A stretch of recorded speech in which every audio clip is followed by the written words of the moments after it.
Watching it, I keep expecting Gio to cut in and ask, "Did you hear about such and such e-girl? Love you both." Thank you very much, sir. Greatly appreciate it. I never look at the deportation sheets because I'm the absolute governor. Is Evil Digital Archipelago just political episodes of Cumtown? Yes. Was Digital Archipelago wrong about you? This is your final chance to prove your loyalty or be branded a deserter. We're giving you one final chance. You only have 17 minutes.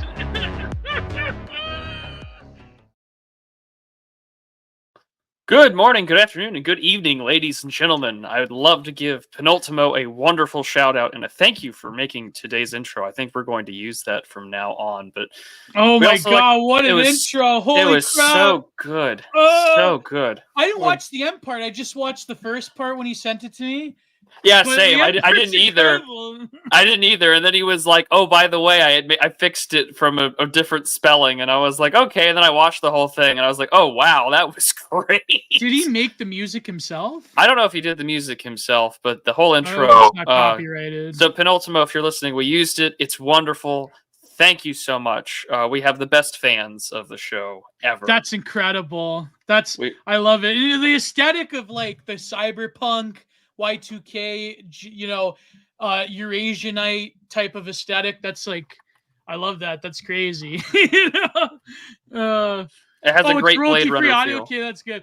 No, but also, yeah, but it had like what's that particular type of house music that's like very like metallic and heavy, like heavy industrial. I was reading this essay once about like why Austrian painter fans like that type of music, and you could like really see the. Oh, that was great, though. That was amazing. Well, we are back after some time away. I don't think we have too much of a news effort to cover. So rather than covering what's been on the news, I asked the audience earlier this week what on earth we were going to cover. And I was given quite a few topics for us to discuss. So I asked the other night, I said, what would you like Gio and I to cover this wonderful Tuesday? And I was given quite a few replies. Some of these things I feel like are just perfect for you to talk about, Gio, but we're going to have a good time. How have you been? What have you been working on? Well, I've been, for the past few weeks, finally, because he's been busy, like him and Fen. I finally, we're making significant progress on editing the book. So hopefully it'll be out by Christmas. And have recorded a bunch of interviews for Content Minded, but I probably won't want to record one, but just like a solo one, because I have like a bunch of ideas. But other than that, yeah, I put out that huge, how did Trump used to say? Huge 4-hour episode. Well, nearly, yeah, like basically a minute away from 4 hours on Canticle for Leibowitz. I love how I totally short-dicked Blood Satellite before they reviewed it. So, you can't top mine. I'm sorry, fellas. Sorry to toot my own horn. Can't top mine. I'm kidding. They probably could. But I'm just saying, 4 hours. Because, like, when I was reading the book, I couldn't stop. I'm like, well, I have to do each chapter. I'm not going to break it down because because I did that before where like you have a review, but you break into different. Oh, okay. I know like your Star Wars series is like that, but like that's different. That's like a highly technical book that you bring on different guests. So it's different. But when you're like a solo and you're like reviewing one work, I felt like the 4 hours was worth it. And unfortunately, like I couldn't paywall a portion of it to really like double juice because I was paid by Charlie Mackey for it. Although he undercut the price, damn it. So I hope he's watching today because he really got his money's worth. I feel it was I only charged him $200. Usually a book review I'd be like $300-$400, But what am I saying? I think I'm reviewing the Bell Jar for only like less than that. So oh. Someone called me a FaceOffler today on Twitter. Anyways, sounds like a regular day on Twitter.com. He like added me too, and he follows me. I'm like, what are you doing? Like, Oh It's man, very funny when haylogs follow you. It's very funny because I assume it's immediately assume, dedication to the craft. I immediately assume if you follow me, like you're a GeoCell, you're my boy or girl. I have quite a few female followers and mutuals, and so like I assume like you're part of the club, like you're ride or die, you're an unk, you know what I mean? So, but no, there are people that follow you that probably are haylogs that they Of hate course. follow you. Yeah. Oh, that was funny though. Oh. Someone called me a flagon on Twitter. It's a day that ends in Y on Twitter.com or X.com, whatever you want to call it. That's how it works. You haven't made it if you don't have haters. Oh, that's definitely true. You and I have our fair share of those. Do not worry. Someone said it to replying to you. I think like it was someone who was trying to log me the other day, but then I had to block him. Like I wouldn't want to listen to something from your piss dribbling mouth or something like that. It was very funny. Ooh. It was very funny. It was very funny. It's always fun to see people do that. Remember when someone said that you? No, never mind. I'm just gonna bring up old memories. Don't. Many such cases. You've had your harsh critics over the years, Bruce. I could care less. I couldn't care less, actually. It's hard for me to... I just ignore people. It's great. Yeah. I do what I do, and most of the time my life has turned out to be pretty damn positive, so who cares? Well, that's what you got to do. That's the only way I've managed to survive, is just like... It's kind of like prison, where you see drama, you just basically look the other way, in case you're dry snitching. That's how you should approach online drama. That, or, you just do what you do and listen on an alt. Yeah, exactly. Yeah, I had to create an alt before the Twitter allowed you to listen to spaces anonymously. That was the greatest invention. Oh my God. Truly, Gio, did you see Ralph's green scheming? Yeah, he went out. You could see his tin shack. I didn't hear a bell, bish. That was funny. Oh, that new account, Prude. Did you see that new account, Dissident News? The dissident drama. I do enjoy. It was so great. A great deal of shit posting. It's wonderful. That was the one about like he said that Ethan Ralph died, and then I think he had said breaking news. Yeah, he had said breaking news that Ethan Ralph had died, and then at the same time, I think he had done one that said breaking news. Patrick Casey says he kind of fucks with ketamine. Like, yeah. That was but the one I replied about, like, he went out hollering, he didn't even hit the goal, and someone replied to me, "What are you talking about? I didn't hear the bell, bitch." Yeah, I know it's a parody of America First Post or AF Post, but it's still funny. Well, it's a parody of Hood Action News that's like dedicated to the dissident right. There's like a fake Hood Action News, but it's all like they talk about Patrick Casey doing Galaxy Gas and Nick Fuentes, and yeah, it's very funny. Oh, by the way, before I get it off my chest, did you see, like, literally a Library of Alexandria came back to the E-Right, to Frog Twitter. Elon Musk reinstated Radek's original Right Wing Takes account. Oh, wow. At Right Wing Takes. Some of them are incredible keynote from like 2016, 2017, 2018. It's incredible. I was going through every single one, and it's just like, it's amazing. It's really, when you go through it, you'll see all the people that you remember cutting it up with years ago who have long since been banned, and you don't even know their new or their new accounts. It's like chock full of old head lore. It's got like a lot of like Mike Pence anime, screen caps, monarchist autist, boo. What was that one chick? Her name was like, she was that one schizo woman. Her name was like something. There's a lot of those. You're gonna have to narrow that down. There's a lot of ones. There's like, just go to Right Wing Takes. What's the? Let me look it up for you. There you go. It's at. I think it's just at, views from the RW, Right Wing Takes. As soon as you search it on Twitter, Right Wing Takes, and some of the stuff from years ago is incredible. Let me pull up some of my favorites that I bookmarked for the core report. This is by so you want to talk about you want to talk about people doing the third worldism thing against Israel.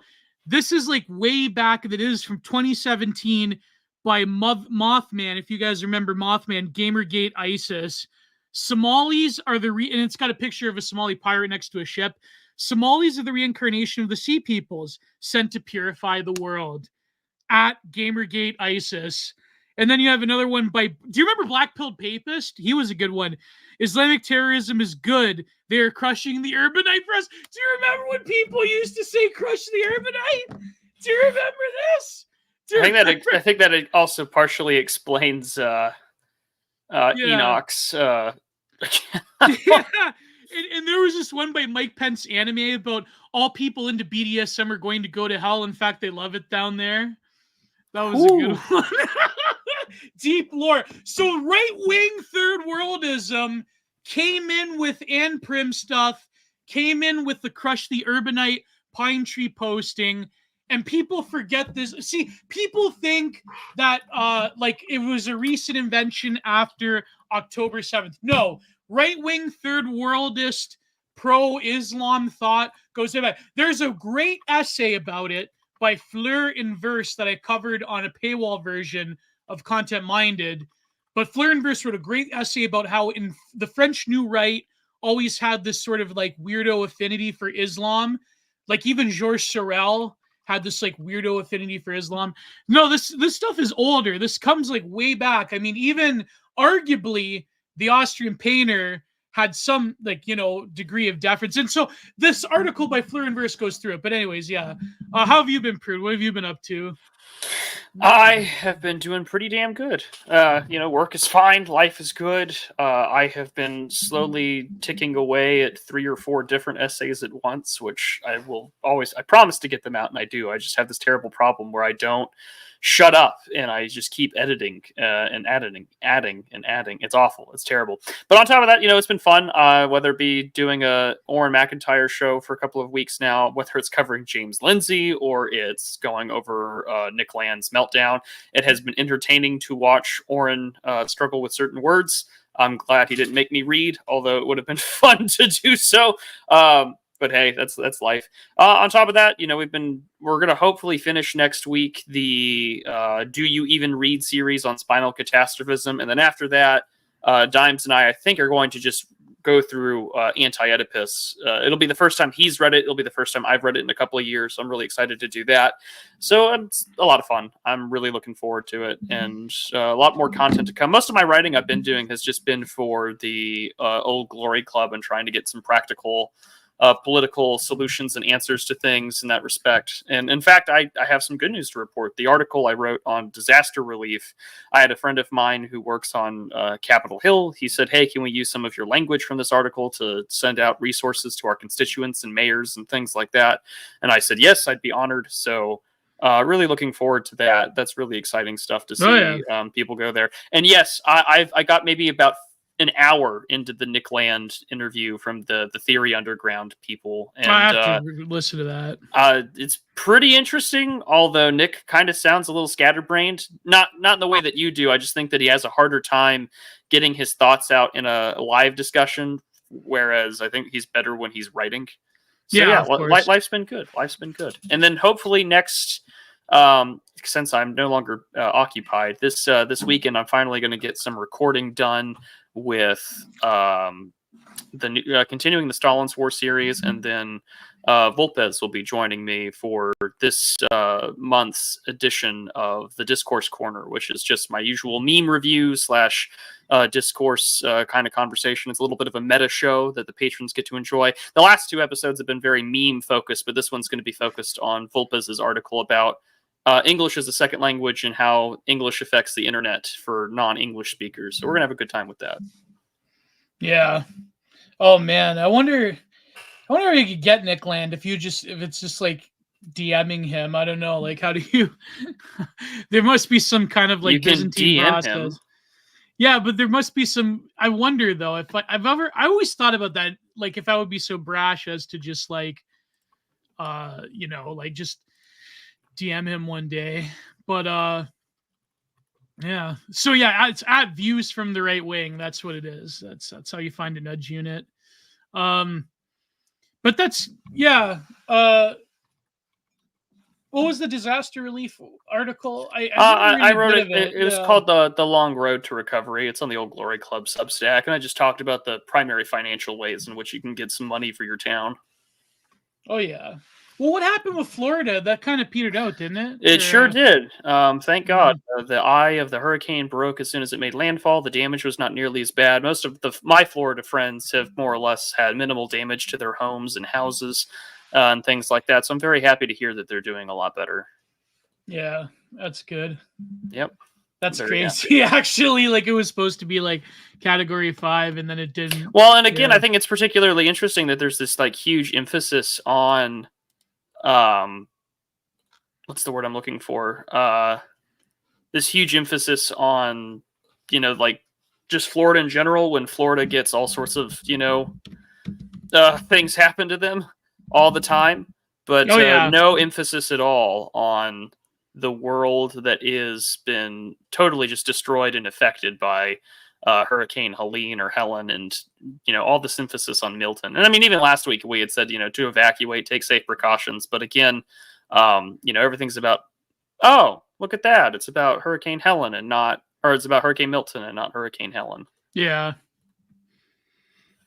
Oh man, is there any election news or no? I mean, apart from just the Tim Walz being a PDF file. Oh, did I say that? Oh, I think it's been particularly interesting just to watch all of the desperate appeals to young men. Yeah. Even Hassan Piker, going out of his way, being like, "Well, the right's totally owned this." And I mean, that's a big thing about spaces in general. I wonder why. Well, I mean, it more or less the whole point about, oh, what is it? The young men, or people saying, oh, is like space exploration a Republican thing? And it's just like the complete abdication of any shared consensus reality. I wanted to talk about that now, but yeah, okay, let's address the Hassan Piker than the space thing. Yeah. As space is fake though. It's a firmament. It's not real. I'm kidding. I'm joking. I'm only half joking. I don't know, but there's some Orthodox people. There's some Orthodox posters that say that like space isn't real and it's bullshit. And let it be. Okay, I'm not gonna get you into any trouble. I don't want to get into that stuff. Yeah. So. Yeah. No, but space is right coded, sweaty. So true, tree surgeon. No, bullshit. But the Hassan Piker thing. I mean, I think that. What's really to say? I mean, I don't really have a galaxy brain take besides that. I mean, it's pretty obvious why. I mean, that's anyone with eyes to see can realize like why young men in particular are gravitating towards right-wing spaces. And I think that it's not really like like I've said this for many years, the language they coach around radicalization or whatever is always designed to create a sense of abjection in people that are on the political right. And in a sense, it is kind of like a weirdo Skinner box in which like the language you use of like, oh, all these young men are being radicalized. But when you really think of it, the formation of ideology in terms of this free-floating thing in civilization is a relatively recent invention. There's always been a sort of prevailing orthodoxy that has instantiated certain beliefs and has sort of interpolated people into different roles. That's true. But I think that once you've sort of pulled the rug out from under that, you can't really go back and say, well, actually all these things we preached about when it came to liberal democracy, that's sort of a lie. And actually, we do still have an orthodoxy of belief and of action, and that you really can't deviate from a very narrow scope of political opinions. Because I remember like back in the day, even like 10 years ago, certainly before Trump, there was like this kind of like, even like leftoids, they were edging towards what their position is now, which is what their true belief is, which is you deserve to be crushed like a bug and you don't deserve any say in society whatsoever if you're a person on the right.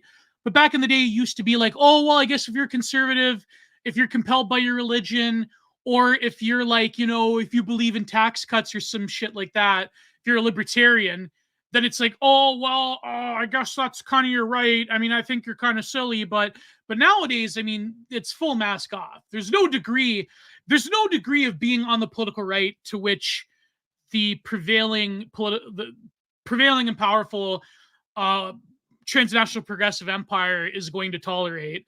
So I think that because it has such a stigma, because it has this like weird peevish contrarianism, of course young men are going to see Hyperborean at it to be like, oh, that's cool.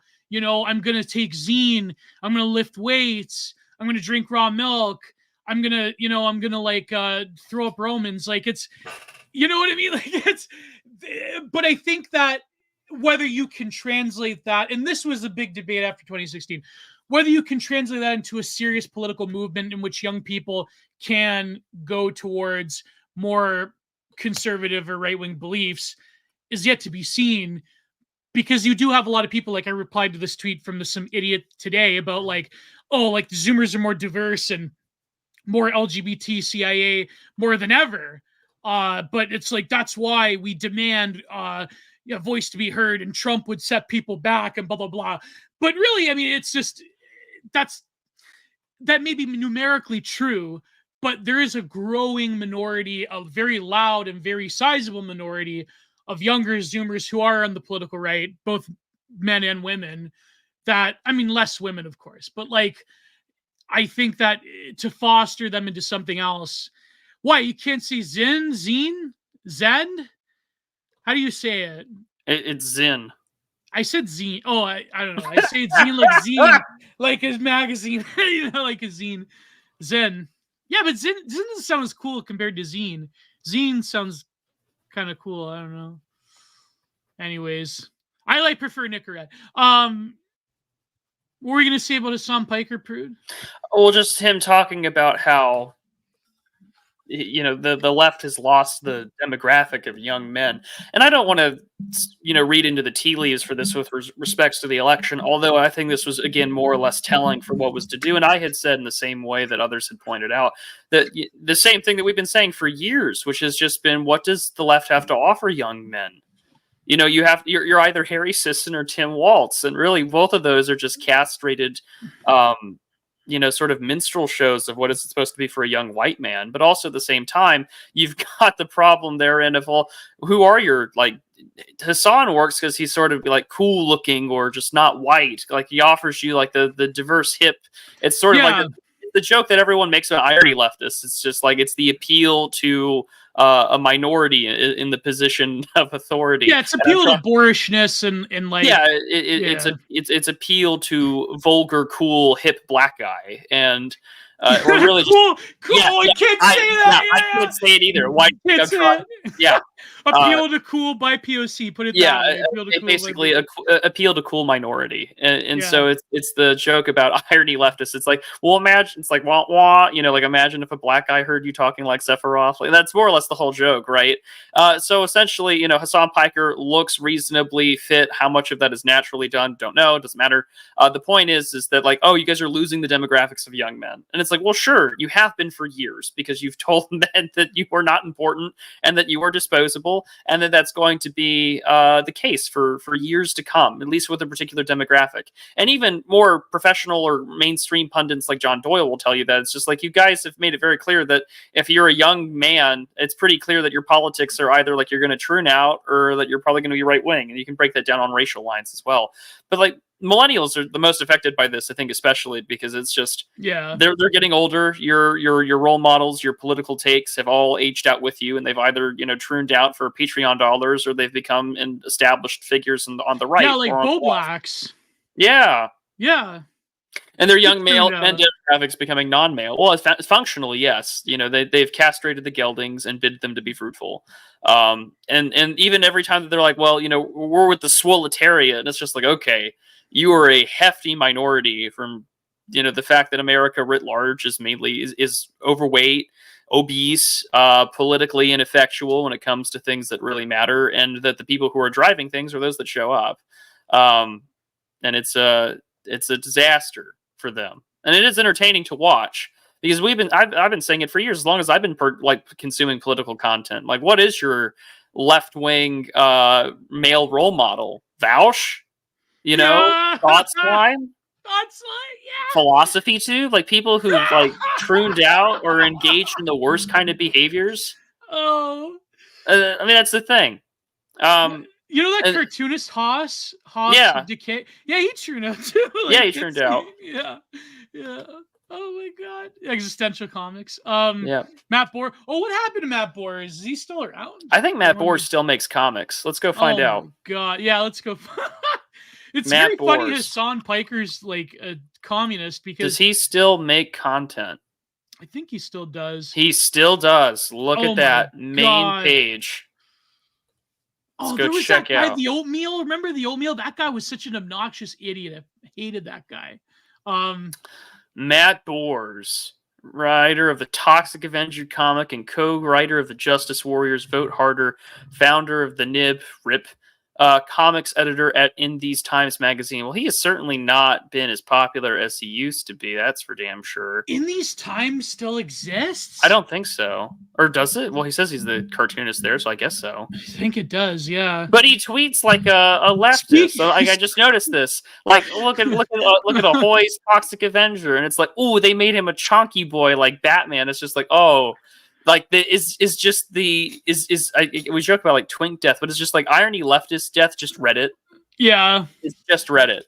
Yeah, a lot of them like they just post about basketball now, like DKL Marxist and other guys like Jesus the Super Jew. They just post about basketball and football.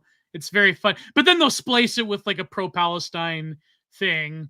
Like, oh, by the way, speaking of cartoonists, D. Adler got fired from the Weekly Herald, so let me give a huge fuck you. I totally owned him on Twitter. Did you see that, Brute? I did. I retweeted it. I totally owned him so hard as a Leaf lib. That guy, he did that comic where basically he wanted people that didn't take the jibby jabby to die, basically. And he had this other comic about the convoy where it was a bunch of trucks, but he just wrote fascism on the side, and people were like taking that and memeing it so hard. It was great. But yeah, that guy's such a goof. Like all Canadian boomer liberals, they're just Canada. I don't know. I think like Canada might be like from what listen. I don't want to really like white pill too hard, but Canada is in a unique situation, even relative to the U.S., where younger people are on average probably more attuned to mildly conservative, if not right-wing ideas than older people, which is a very interesting, it's kind of like in Europe as well. Although in Europe, it's quite different because I think like, I don't want to say all of them, but certainly a lot of members of the Euro New Right have become like weirdo, like NATO wave stands. Adam Ellis. But anyway, so Hassan Piker, it's very funny that he's a communist because like, Ataturk basically invented fascism. And, Ataturk was a great man of history. And we can debate over the origins of the Turks. Like, there's certainly he entertained what is called Turkish origin theory. That, like, Turks were the real Aryan steppe warriors. Did you know about this, Prue? Did you hear about this? Only briefly on the timeline, but no, not really. Yeah, it's fascinating. I think it's bullshit, but I've totally pulled a Jay Leno there. Like, do you know about this? Do you hear about this? Ataturk believed in I feel like this is theory. that's exactly what you've been doing here for all these episodes, 104 episodes, and I just realized you're pulling a Jay Leno. You hear about this? You hear about this? You know about this? Now let me make a joke about Bill Clinton. Like, it's perfect. I'm just waiting. Eventually, this means that there's going to be some redheaded jerk that you're going to stab in the back with the network wars. I'm waiting for it. For it. Who is your nemesis? Who is Giant Gio's Conan O'Brien? Oh, Chat, I wonder. it's up to you. Who is Gio's Conan O'Brien? I'll let you guys figure that one out. Do you know about this? Well, I'm doing the Canadian knockoff version, who was Mike Bullard, but no, same deal. But anyways, no, it is Yeah, what were you gonna say? You had something else to say. Oh no, I think we're totally fine on this end. I just think that it's No, there's no models. Oh, there you go. Kate J is right. Dimes is your Conan O'Brien, and that's fair because I also co-host a show with Dimes, so that's fair. Very fair. There you go. Ooh. Well, yeah, Aristotle, Julius Caesar, Genghis Khan, all Turkish. Yeah, look at that. Yeah.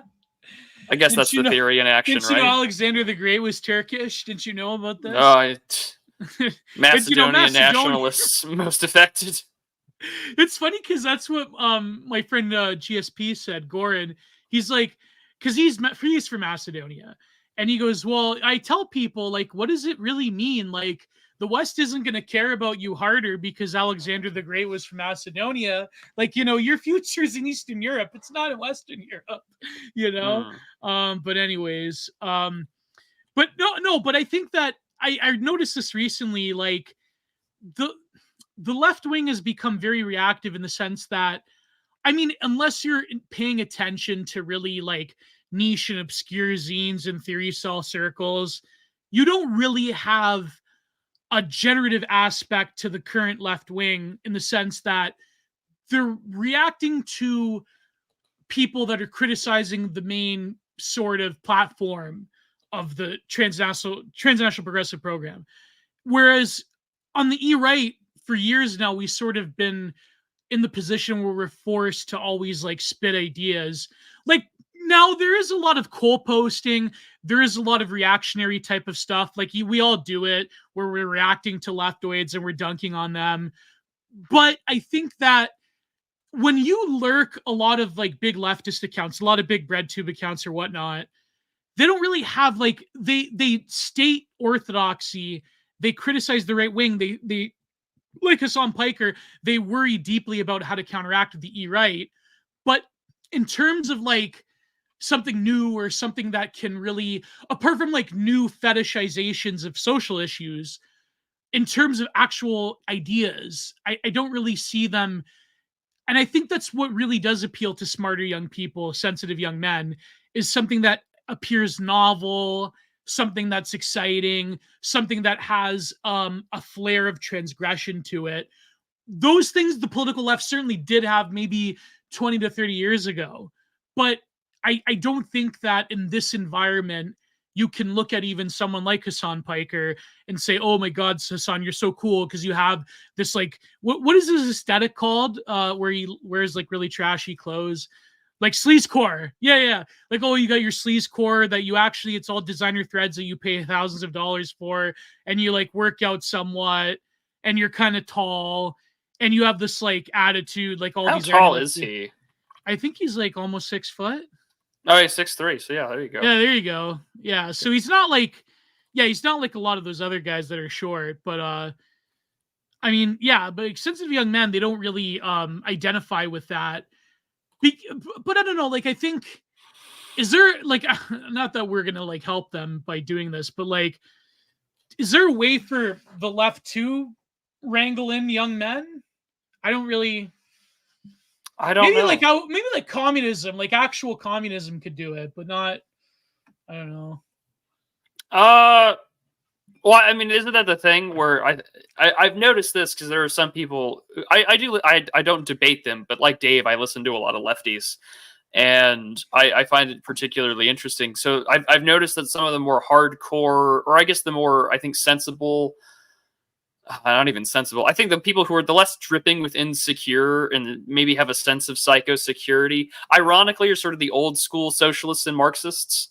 So like someone who I think probably doesn't sputter or get panicked by the loss of ideas, because there are people who are I don't want to say totally insane. Well, I'm being generous here, but I think that in a sense that there's a lot of the I think it has a lot. I think it just kind of breaks down on racial lines as well. Yeah, like there's a certain muscular white leftist that exists in like little o orthodox socialist and Marxist circles that is still around, but they are not as nearly as relevant as they used to be 20 years ago.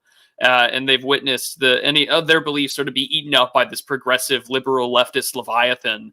And so they're kind of their own thing. They're like, we still used to be leftists, Marxists, and it's just like, well, that's certainly the case. But at the end of the day, right, we've kind of bifurcated our politics between the sexes and between the races that at a certain point, it just becomes a numbers game, and it's going to stop mattering sooner or later unless people get sent back home. Yeah, but there is like a section of BreadTube that is like, there's like Black BreadTube, and there certainly is like the weirdo, like Donald Glover, millennial, metrosexual black guy that like, they're like Marxist and post-colonial third worldism, blah, blah, blah. And I think like there is sort of like, I wouldn't call it masculinity in a proper sense, but there is certainly like, what would you say? I wouldn't even say muscular, because a lot of it's not even muscular. A lot of it's not Nietzschean. A lot of it's not masculine in any sense, because a lot of it's basically just stems from resentment. But there is like a section of the Zoomer leftists that are kind of like, we want to genocide the kulaks right now. And we want to like blow up, a certain country in the Middle East. Like there is a sense of like Haitian and French Revolution style leftism that I think maybe could appeal to younger men. But what's going to happen after the revolution for them? You know what I mean? Like it's not for them. It's basically, it would be for other people. They would have like a French style revolution for others, not for themselves.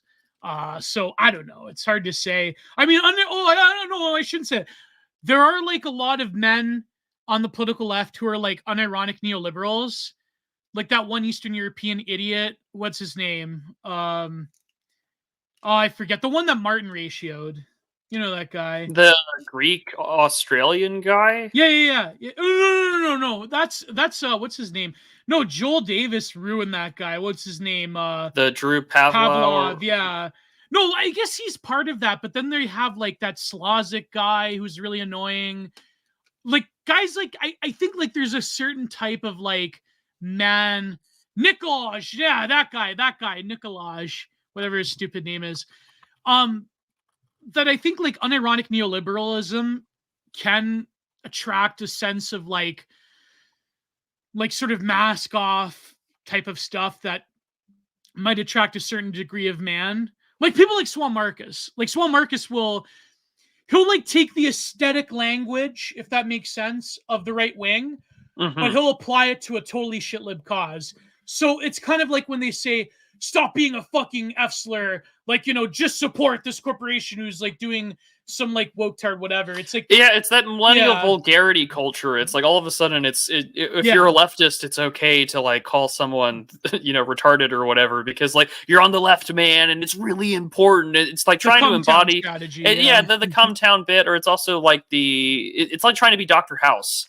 I mean, like the millennial era of television, especially from like the early 2000s to about 2012, was this peak level of vulgarity, racialism, and calling out stereotypes. They were both subversive and otherwise would definitely be uncouth today by any standard on the left. But it does illustrate that this is sort of the thing that they want to go back to, because it's the only thing that had sort of this like transgressive, punchy edge, despite the fact it's like you can't really be transgressive and punk when you're on the side of an entity that wants to just basically make state mandated like transgender surgery like the thing. And this goes back. And I mean, to maybe take it to a more serious note, because this was something someone had posted today, and I'm now going to have to find it. It was who posted it? It was Mark Hemingway, I think, who had posted it earlier, or he retweeted it, and it was about an ongoing Supreme Court case. And about transgender stuff. And I mean, this it's from Leo Sapir, who he was going through. And what was really interesting about it is that the Alabama's stuff on the transgender advocacy group things, and it's that I'm just going to read this because this is inside of a U.S. federal court briefing, and the federal government is trying to defend this. they had asked WPATH's official position is that castration may be a medically necessary procedure. Dr. Coleman confirmed that that's correct. Dr. Coleman also admitted that there is no diagnostic manual that recognizes eunuch as a medical or psychiatric diagnosis. And basically, to go down there, they had found what is essentially a disgusting sexual forum for role play stories and things like that, and to base a fandom, like fandom, Gorian type of like that kind of thing. And essentially, this is what these transgender advocacy, quote unquote, medical groups are referring to in order to have their quote unquote body of literature in order to defend why these might be necessary things to do. And one, absolutely insane. Two, does this really surprise anybody? Yeah, but isn't that that's like word for word basic Foucauldian medicalization of like surveilling a niche community and like taking that into the body of medicalized knowledge and then creating a consensus around that? Like that's like basic, like that's a huge, like that's a basic demonstration of Foucault, like right there. Like that's very funny. Yeah. But what were they doing? They were like basically taking data from this weirdo fetish group online. And they can't even call it data. I mean, that's the other thing. You can't really call it data. You can't call it data. Despite all of this, medical interest groups supporting the petitioner still claim that WPATH guideline followed the same types of processes as other guidelines promulgated by the amicus briefs and other medical organizations. Let's hope not. And again, like the state of Alabama has to essentially argue, listen, the people that are advocating for this have gotten their research from people that have 6 sexual paraphilias that want to make this the official policy of the land. Yeah, that's crazy. But no, now that I think about it, Prude, I know we shouldn't really give him any attention whatsoever because he's worthy of nothing. But there are more perceptive people that are like data heads who are like adjacent to both the E-right and like Silicon Valley neo-rats, right? Rationalist types. Our favorite Palestinian with, he came out with an article recently about the crisis of young people supporting the global liberal regime. Oh, you can just say Hanania. I know. I was just going to say Richard Hanania. He came out with this article saying that, well, if you actually like really strip down what people believe in, they believe in ritual, but ritual needs to be like, it motivates people. And that's the only reason, because, I'm a total secular atheist. Like, I don't really believe in anything, but, it really motivates people. And they have the like data head, right? And he's like, well, ritual is tied to like having a purpose. And he had this thread about the article. He's like, it's tied to having a purpose for younger people. And so this is why the Western liberal regimes have to give younger people a purpose by going to war for Ukraine, Israel, and Taiwan. That's what he says. We need young people to be motivated to go to World War III against the enemies on the Eurasian steppe and against the Palestinians who he is a part of, but he also hates, self-hating Palestinian, and to also go to war with China, because that's basically what's going to motivate the Chuds. That's going to motivate them to believe in the myth of the FDR liberal regime that defeated the Axis of evil, and it's incredible. Did you read that? I didn't read I read parts of the article, but yeah, I'm not one to read Richard Hanania. His thread said it all. Yeah. Perhaps I could on one of these days. So I do think that some of these people do need a particular. This side of things needs a better class of critic, and I was saying this in my sort of earlier chat when it came to the issue of certain people going after old heads. And for instance, I'm not a particularly like big BAP guy, but I think that if you're going to criticize him, I think it's good to bring some receipts to what he's, what you're sort of going to challenge him on, like reading the text, reading what he posts, or reading his essays and sort of challenging, his worldview. And the same thing with like the Claremont people. Points you can challenge. Yeah. No. There are. That's my point that I'm trying to make. However, is that even with like Hanani or Salzak or whatever, any of these types, or even like the eyelash show person, we deserve it. I think that this whole space deserves a better class of critic. But this also applies to us as well. You can't just say something is. I mean, on one hand, yes, you can do the Giga Chad. This is fake and gay and retarded, then that's fine. Yeah. But I think that to some large extent, there's going to need to be a better class of critic on. Particularly our side, especially. For instance, I would love to start reading more of Strauss just so I can criticize it, because every conservative intellectual I know, especially on the side of politics that tends to listen to us, seems to be obsessed with Claremont right. The Claremont right, especially, you know.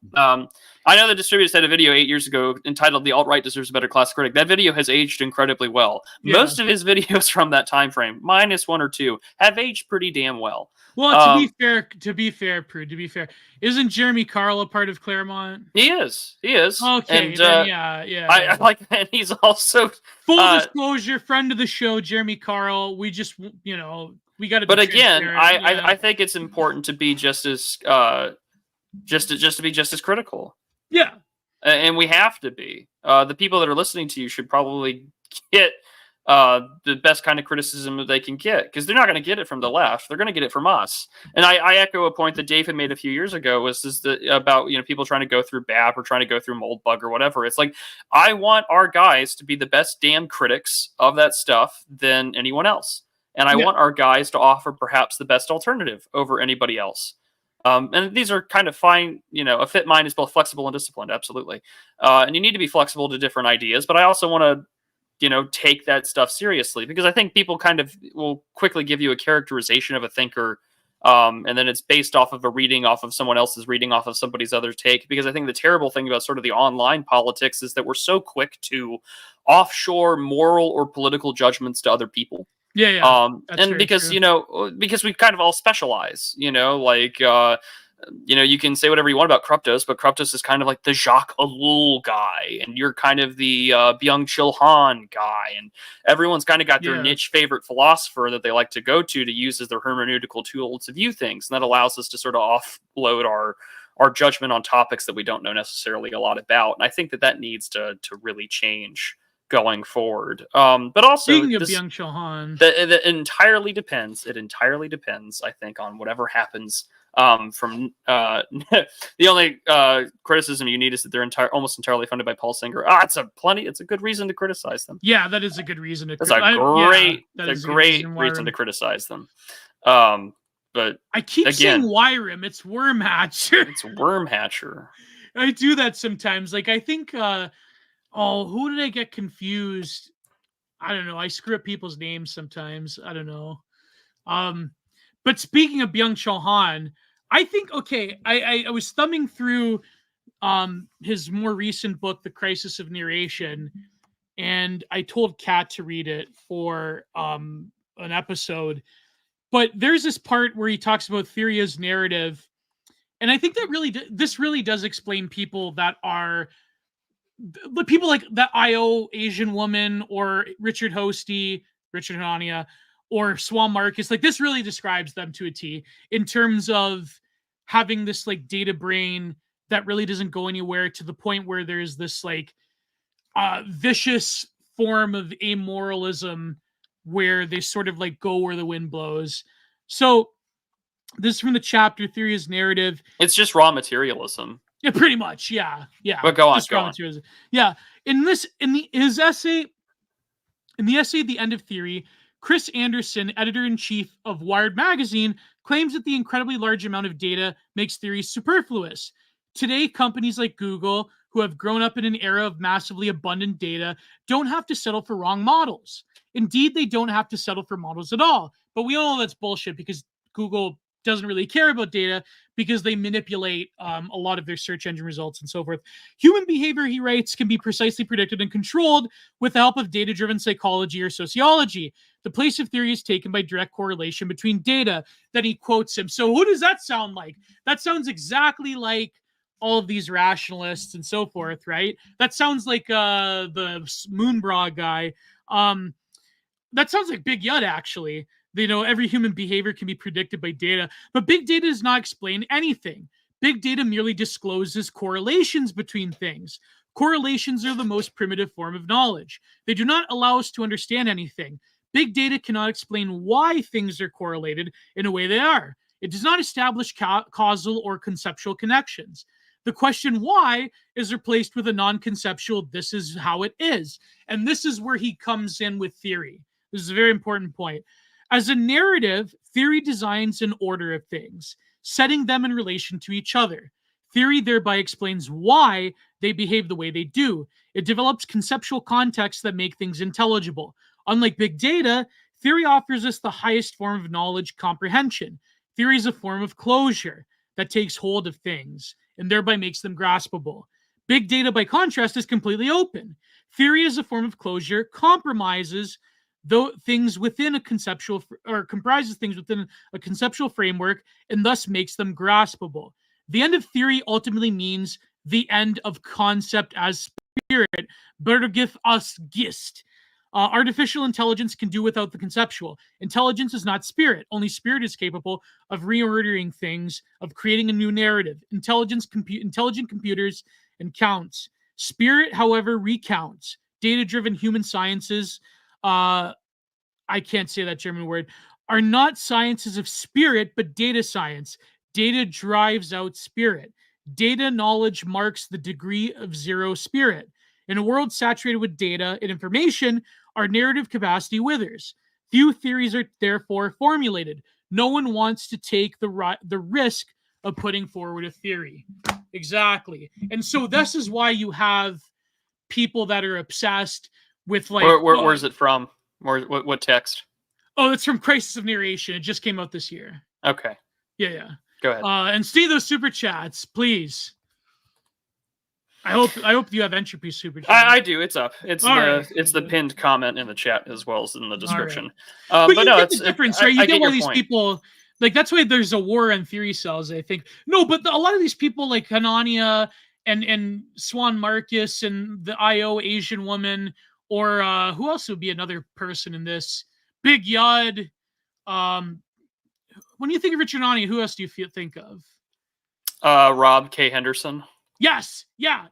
Well, he's not as obnoxious, but like no, but he follows a lot of it. He follows a lot of this as sort of like a anthropological thing. Yeah, but exactly. But the thing is, like data, they're inherently hostile to, or they say they're hostile to ideology and theory, but really they have their own ideology that more or less follows the tracks of the prevailing liberal order. But when you point it out, they say, no, I'm just going by the data. And so you idiot chuds on the E-right, like you don't really know anything. Yes, KJ, IO is an Asian woman. She's like a Korean or something of that nature. But the thing is, the reason that they're very hostile to that enclosure that ideology or theory provides is because they think they've sort of bought into like this very like rootless idea that we have the capacity to essentially map out human nature with all of its flaws. And from that, you can derive certain conclusions. And any sort of black swan event or any sort of ingenuity or any form of idealism is sort of like a poison that really doesn't work. And so when you have this worldview where you're breaking down humanity itself and society into its constituent parts. Oh yeah, Anatoly Karlin. Thank you, Anatoly Karlin. Yes. When you have that theory and then you have this idea of elite human capital where you're saying, well, okay, let's reverse engineer what the smartest and most rich and powerful people believe in. But let's totally ignore the development in the ideology that has prevailed in the Western world for a better part of 100 years right now. So you're trying to compute what the most rich and powerful people believe in and then LARP those things like a cargo cult, essentially, but you're not really describing how and why they believe certain things, or if those beliefs even correlate to being rich and powerful. Because we know that a lot of like libtarded ideas are not conducive to a healthy and wealthy and socially functional society. But because they have to have like things like a technological overlay that can sort of, and monetary theory that spits out infinite money as well, those are social technologies and physical technologies that facilitate the contradictions of liberalism, current day liberalism, not coming to bear.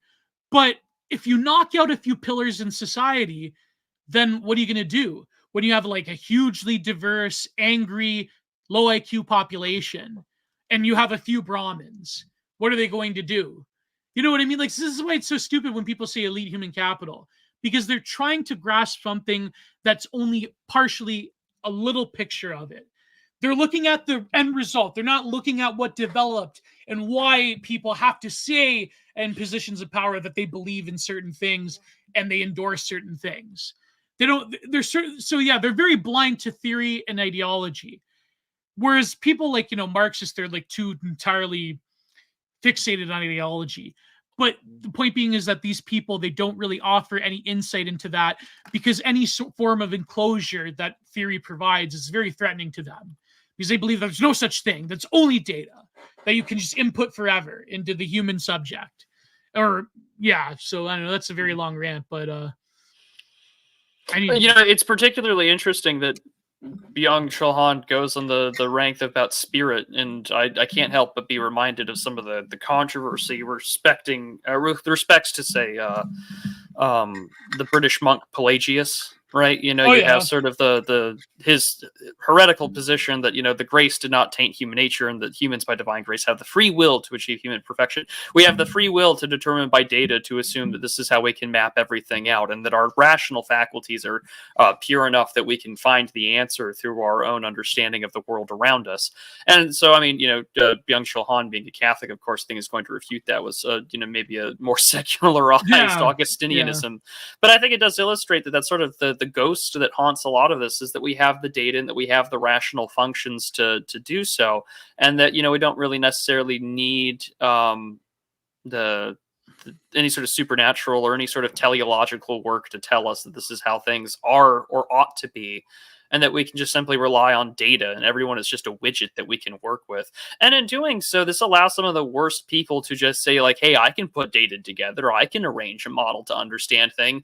And, it's a little transgressive, but I'm never, ever, ever, ever, ever going to say anything, that's racist, or how I, would like trans people, or like Swan Marcus, right? Like, every time I go to Thailand, and it's just like, okay, man, I don't need to hear the rest of that statement.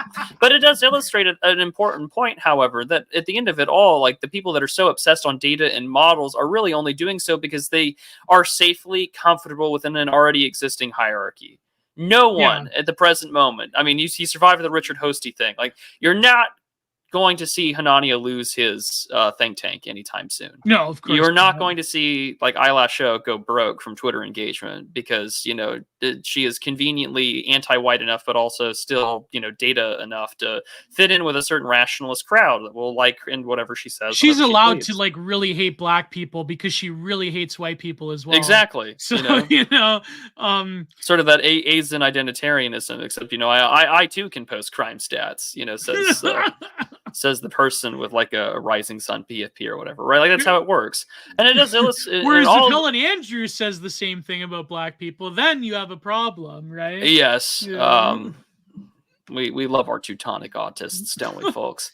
But why are they so threatened by, like, okay, my position is that when it comes to IQ, I don't think, like, I think that intelligence quotidian is reductionistic, and it shouldn't be the whole picture of the human, but I do accept that, like, I mean, again, any rational person would, if they're being honest, would accept that there are limits to IQ in terms of you can be literate, you can learn, you can grow your ability like any other muscle, but for a lot of people, that's simply not true. Like, it's just, there is a reality to certain people are just dumb and certain people are smart.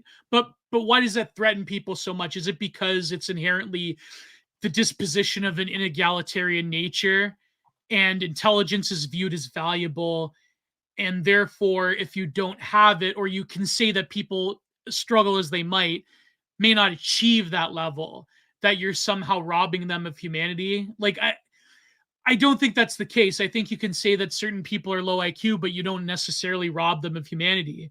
You don't say that they're not, like, they're like, I mean, there's some people that are genuinely, like, evil and subhuman, but a lot of people are like that happen to also be intelligent. There's a lot of very intelligent people that are evil subhumans. But I'll give you a good example. When I was working with my old man, now his foreman, I'm not going to say names, but his foreman is like a bit smarter than the average construction worker, you know what I mean? But unfortunately, he's got a alcohol problem. And there's this other guy, this newfie that works with us. And he's not very bright. Like my old man even says, you know the old phrase, strong back and a weak mind, right? Yeah. Yeah. So we were busting out this porch. And like Stickman, oh fuck, I said his name. Who cares? His nickname, Stickman. I'm not gonna say his real name, but so my old man's foreman, Stickman, he's getting really pissed off because we keep telling the newfie over and over again, like, okay, do it, like break the bricks this way so you can put them in the truck like more efficiently, right? And so he's getting like really pissed off because he's like telling him over and over again. But me, I just accept the way that he is that way, the way that this guy that works with us, he is that way. And it's not that you can get, and I felt like I told Stigman, like, well, like there's no use in really getting angry at him because that's the way he is. And, you can only hope that maybe after the 12th time he gets it. You know what I mean? But he goes, oh, but I gotta fucking work with these guys every day. I go, okay, I know. It's frustrating. But the point being is that, like, I accepted that for what it is. And it's not that I look down upon this person because this person's my friend. But it's just that it was a good demonstration, like the limits of like human nature being diverse and people having different abilities as relative to others. And it's not something that you can sort of like, it's a humbling experience in some ways. And it's not something that you can like look upon and be like, okay, because these people aren't as intelligent, they're like, not worthy of anything. But it's just like, you can get frustrated, but what I'm trying to say, Prude, like you can get frustrated, but there's no point in that because that person is the way they are. And you can only hope that you can guide them. But a lot of people are like that. And, it's like they can still lead productive lives and they can still do things. But it's just that, like, there's a difference between, like, if you're, getting frustrated and being angry about it, then it's like, it's. But my point being is that I don't know why people are so threatened by the idea that intelligence does not operate on the same level as, say, working a muscle. Because even working a muscle, there's people that have terrible genetics that can't put on muscle mass. And they have to, like, resort to certain substances to become bodybuilders. But, you know what I mean, Prude? So I think, like, people are very threatened by that idea. But I don't think that it robs you of humanity to say some people are dumb. Some people are objectively dumb. But it's not to say that, I mean, unless they demonstrated that they've, they're evil or whatever, they're violent, that's different. But if they're just average people that live their lives and they're dumb, then it's like, okay, fine. It's not, I don't know.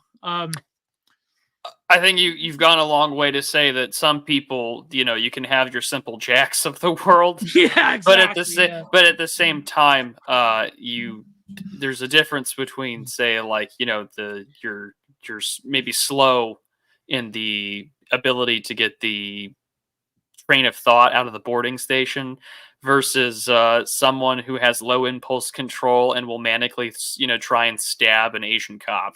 Yeah. Like that's it. It's what you're trying to do. That person that's what you're was trying Georgetown. To say. Yeah. That's what you're trying to say. There's a difference between a 6'5" female basketball player trying to kill an Asian cop versus like a simple day laborer who might have like a 95 IQ. Yeah. No, but see that person, that woman, what was her name? Sydney Watson or something like that? No, not Sydney Watson. Sydney Waters. Something. I'm just gonna look it up. Yeah, she went to Georgetown, and she was like NAACP volunteer or something like that. She was a social worker, but then she had like a total mental breakdown, and like she stabbed that cop, and they tried to like BLM him, but that cop showed incredible restraint. Sidney Wilson, yeah. Like he was a tiny Asian guy and he didn't like immediately shoot her as soon as she like stop went Asian to hate. Yeah, stop Asian Hate. Eyelash show, we stand with you. Oh my God. But that that looked like a Doom wad. That looked like a video game. Well, yeah, because all the edits, it was either hardcore Henry or it was a Doom wad. But again, all the cops had, I mean, you noticed that the cop had like really tried to hesitate because he knew that if he had fired, that his career, I mean, and for a large extent, his career is probably over. Yeah. He had to take a stabbing though to like get his he got hit in the knife with he got stabbed in the fucking head with a knife. And it's like still like that's the level of degree in which you give certain people in this country, that I mean the level of restraint almost got him killed because he knew that had he done what other cops do, which would have been mag dumping in the first sign of an attack, his life would have been over. Yeah. And and as soon as this had happened, Georgetown had that tweet or whatever that simply said, Georgetown women's basketball, we're mourning the tragic loss of Sydney Wilson, forever a Hoya Saxa. And it's just like, then, I mean, thank God it got community noted where it was just like, attempted to stab a police officer that shot in self-defense. Yeah. And I mean, that has been the greatest thing. You could get shot by trying to stab a police officer on duty. I didn't know that. I didn't know that either. But it does, it does illustrate, what a sick world we live in where you can't just go up to a random police officer and try to stab him and you'll get shot for it. Like, what a world. We live in fascism. That's really fascism. You say that, Gio, but I really do think that she was judged and shot for the content of her character. No, but she was only 33 years old. She looked way older than 33. That's like, well, they say, I don't want to, Black women have a higher testosterone level, but like, okay, listen, we make jokes about it. But this was a person that was under severe mental distress. And unfortunately, she acted violently and it led to the end of her life. And the whole thing is a tragedy. But I think the reason people are dumping and memeing on it is because immediately the BLM narrative came out. That a cop shot at a poor innocent Black woman. Now, when it came to the one a few months ago during the summer, the one that people dogpiled a martyr maid for, that one for the boiling water. Yeah, like that one actually did have ambiguity because she technically did not throw the water, right? So, but this one, like she literally stabbed him in the head. So there's no ambiguity. Like there's nothing. It's like that one. There was another knife one recently where they're like, why can't they just, one cop had a shield, a riot shield. Why couldn't they just not knock this guy over with the riot shield?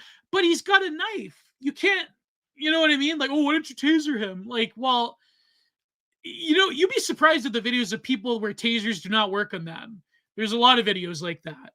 So, you know what I mean? Like anyways, let's talk about the IQ. You wanted to say about the IQ thing, Prude, or? No, I mean, we have a list of, what's the word I'm looking for? Topics that we can go through. Yeah. So I figured that we could do that after it's already been an hour. Gio is my favorite, my beloved Chud Jack, holding the heart. He is truly the more loving one in this dynamic. True. So let's see. Let's go through. Well, it's because the woman, like, it's because a friend of hers called a welfare check on her. And so she obviously was going through something. But then at the same time, it's like, what did you expect? That you're going, like, immediately stabbing the guy from the door. It's like, if I was a cop, I probably would shoot her right there. You know what I mean? Like, yeah, well, I mean, that you could was almost get a knife in your face. Like, yeah, that really was the point that was being made there. Was like, there's some serious, dangers / threat here or whatever that needed to be considered. But no, some of the topics that were brought up in this respect. Yeah, have they not seen surviving edged weapons? Yeah, have they not seen, what was it, like the Forge Master? Yeah. E-girls keep Gio jovial. It's so true. He's a jovial man. So no, the things that I asked yesterday, or no, on the 13th, I said, what would you like Gio and I to cover on the Digital Archipelago this Tuesday? The first reply comes from our good friend Graventus. Oh boy. Hashtag kill Graventus. Hashtag kill Graventus. I don't know why, but I just know that I must kill Graventus. He's a marked man. He's a marked man. He's marked for death. The Dark Brotherhood are after him. So Graventus says, and this is the first one, and I don't know how much about this but he says the Pokemon Game Freak leaks. What's that about? Oh, wow. I'm surprised that it involves femgooners. I'm surprised you don't know anything about it. Oh, I think I may have heard this. Yeah. Go ahead. What is this? Okay, what's it called? Pokemon. It was on Kiwi Farms, wasn't it? Yes, it was on Kiwi Farms. Pokemon. So anyways, Game Freak got hacked. Countless files have been released, which unfortunately included some personal information, but it also includes everything from unused concept art to scrapped lore stories about the universe, and one particular bit has gone viral. More on that in a bit. So we have a gold and silver Pokemon starter evolution that I definitely picked growing up. It's a fire starter. For complete context, everybody, I have not played a single Pokemon game. This shit does not interest me. Again, you say Graventus, I say Gravantus. Ah, well, that's, is there a particular way to pronounce it? It doesn't matter. He's getting killed anyway. He says, "Oh no, I'm a Pokemon nerd, and this is driving me in the wild because people are taking things out of context." I think that, yeah, of course, people are going to take it out of context, because the immediate thing I saw on the forums was like, "Oh, well, this is based off of like Japanese lore with the demon trying to be a trickster towards humans," and then of course someone's taking it a little too far on the implications of certain things, and so I just thought, oh, how quaint, women in the industry. But what was the shocking revelation that deals with femgooners? Like, what's the... Intuition is a superpower that gut feeling is powerful. The more you use it, the better it works. So true, Lisa Button. So true. No, more or less that's in Mexican pesos, right? That super in Mexican, shot? Yes, it is. That's in Mexican pesos. Wow. So okay, yeah, they were. How does this relate to femgooners? Oh, just people had taken it out of context with respects to taking Japanese mythology and then implying a snuggle with the struggle. Oh my god. And even Tuki's Mag is asking about it, which I don't have too much to add there. I just figured that you would have. In Pokemon? Yeah, in Pokemon. Another topic that comes up here is, Gio, are you ever going to give seasonal love for autumn with Over the Garden Wall? Are you ever going to review it? What is it? Season over the Garden Wall. Garden Wall American miniseries. Oh yeah, I've seen this before. I haven't watched the series, but I heard it's pretty good. It's got Elijah Wood and Christopher Lloyd in it. I've heard of it. I remember a friend of mine had his profile picture as this character. But I mean, yes, how many episodes? That's the reason. Over the Garden Wall. Yeah. There's how many episodes? Pretty positive it is just 10 episodes season, and it's 10 episodes. $300. This is Gio's way of saying pay me. Pay me $300. I'll do it. Brent Taylor, you're a traitor. You were given 17 minutes. Oh, old JK. Never mind. I was ready to do it. I was ready to do the whole Trump copy pasta. Okay, I'll make a deal. $200, and I will review it. See, like I know, Kate. It is a wholesome miniseries, and at the same time, it's just like, well, forget it. How has Gio not seen it? I don't know. Gio's not a big animation person. I've seen things here and there, but I haven't. Yeah, I mean, I probably should have seen it. I know a lot of like Tradcath Twitter really liked it. So here is the next one, and this gives me a perfect out, so I can go to the restroom.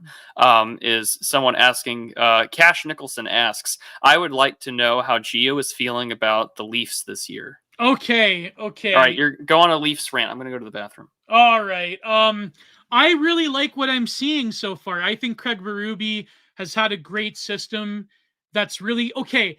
The byproduct is that Austin Matthews doesn't know what he's doing because he has to really like work the north to south system that Craig Berube is setting out.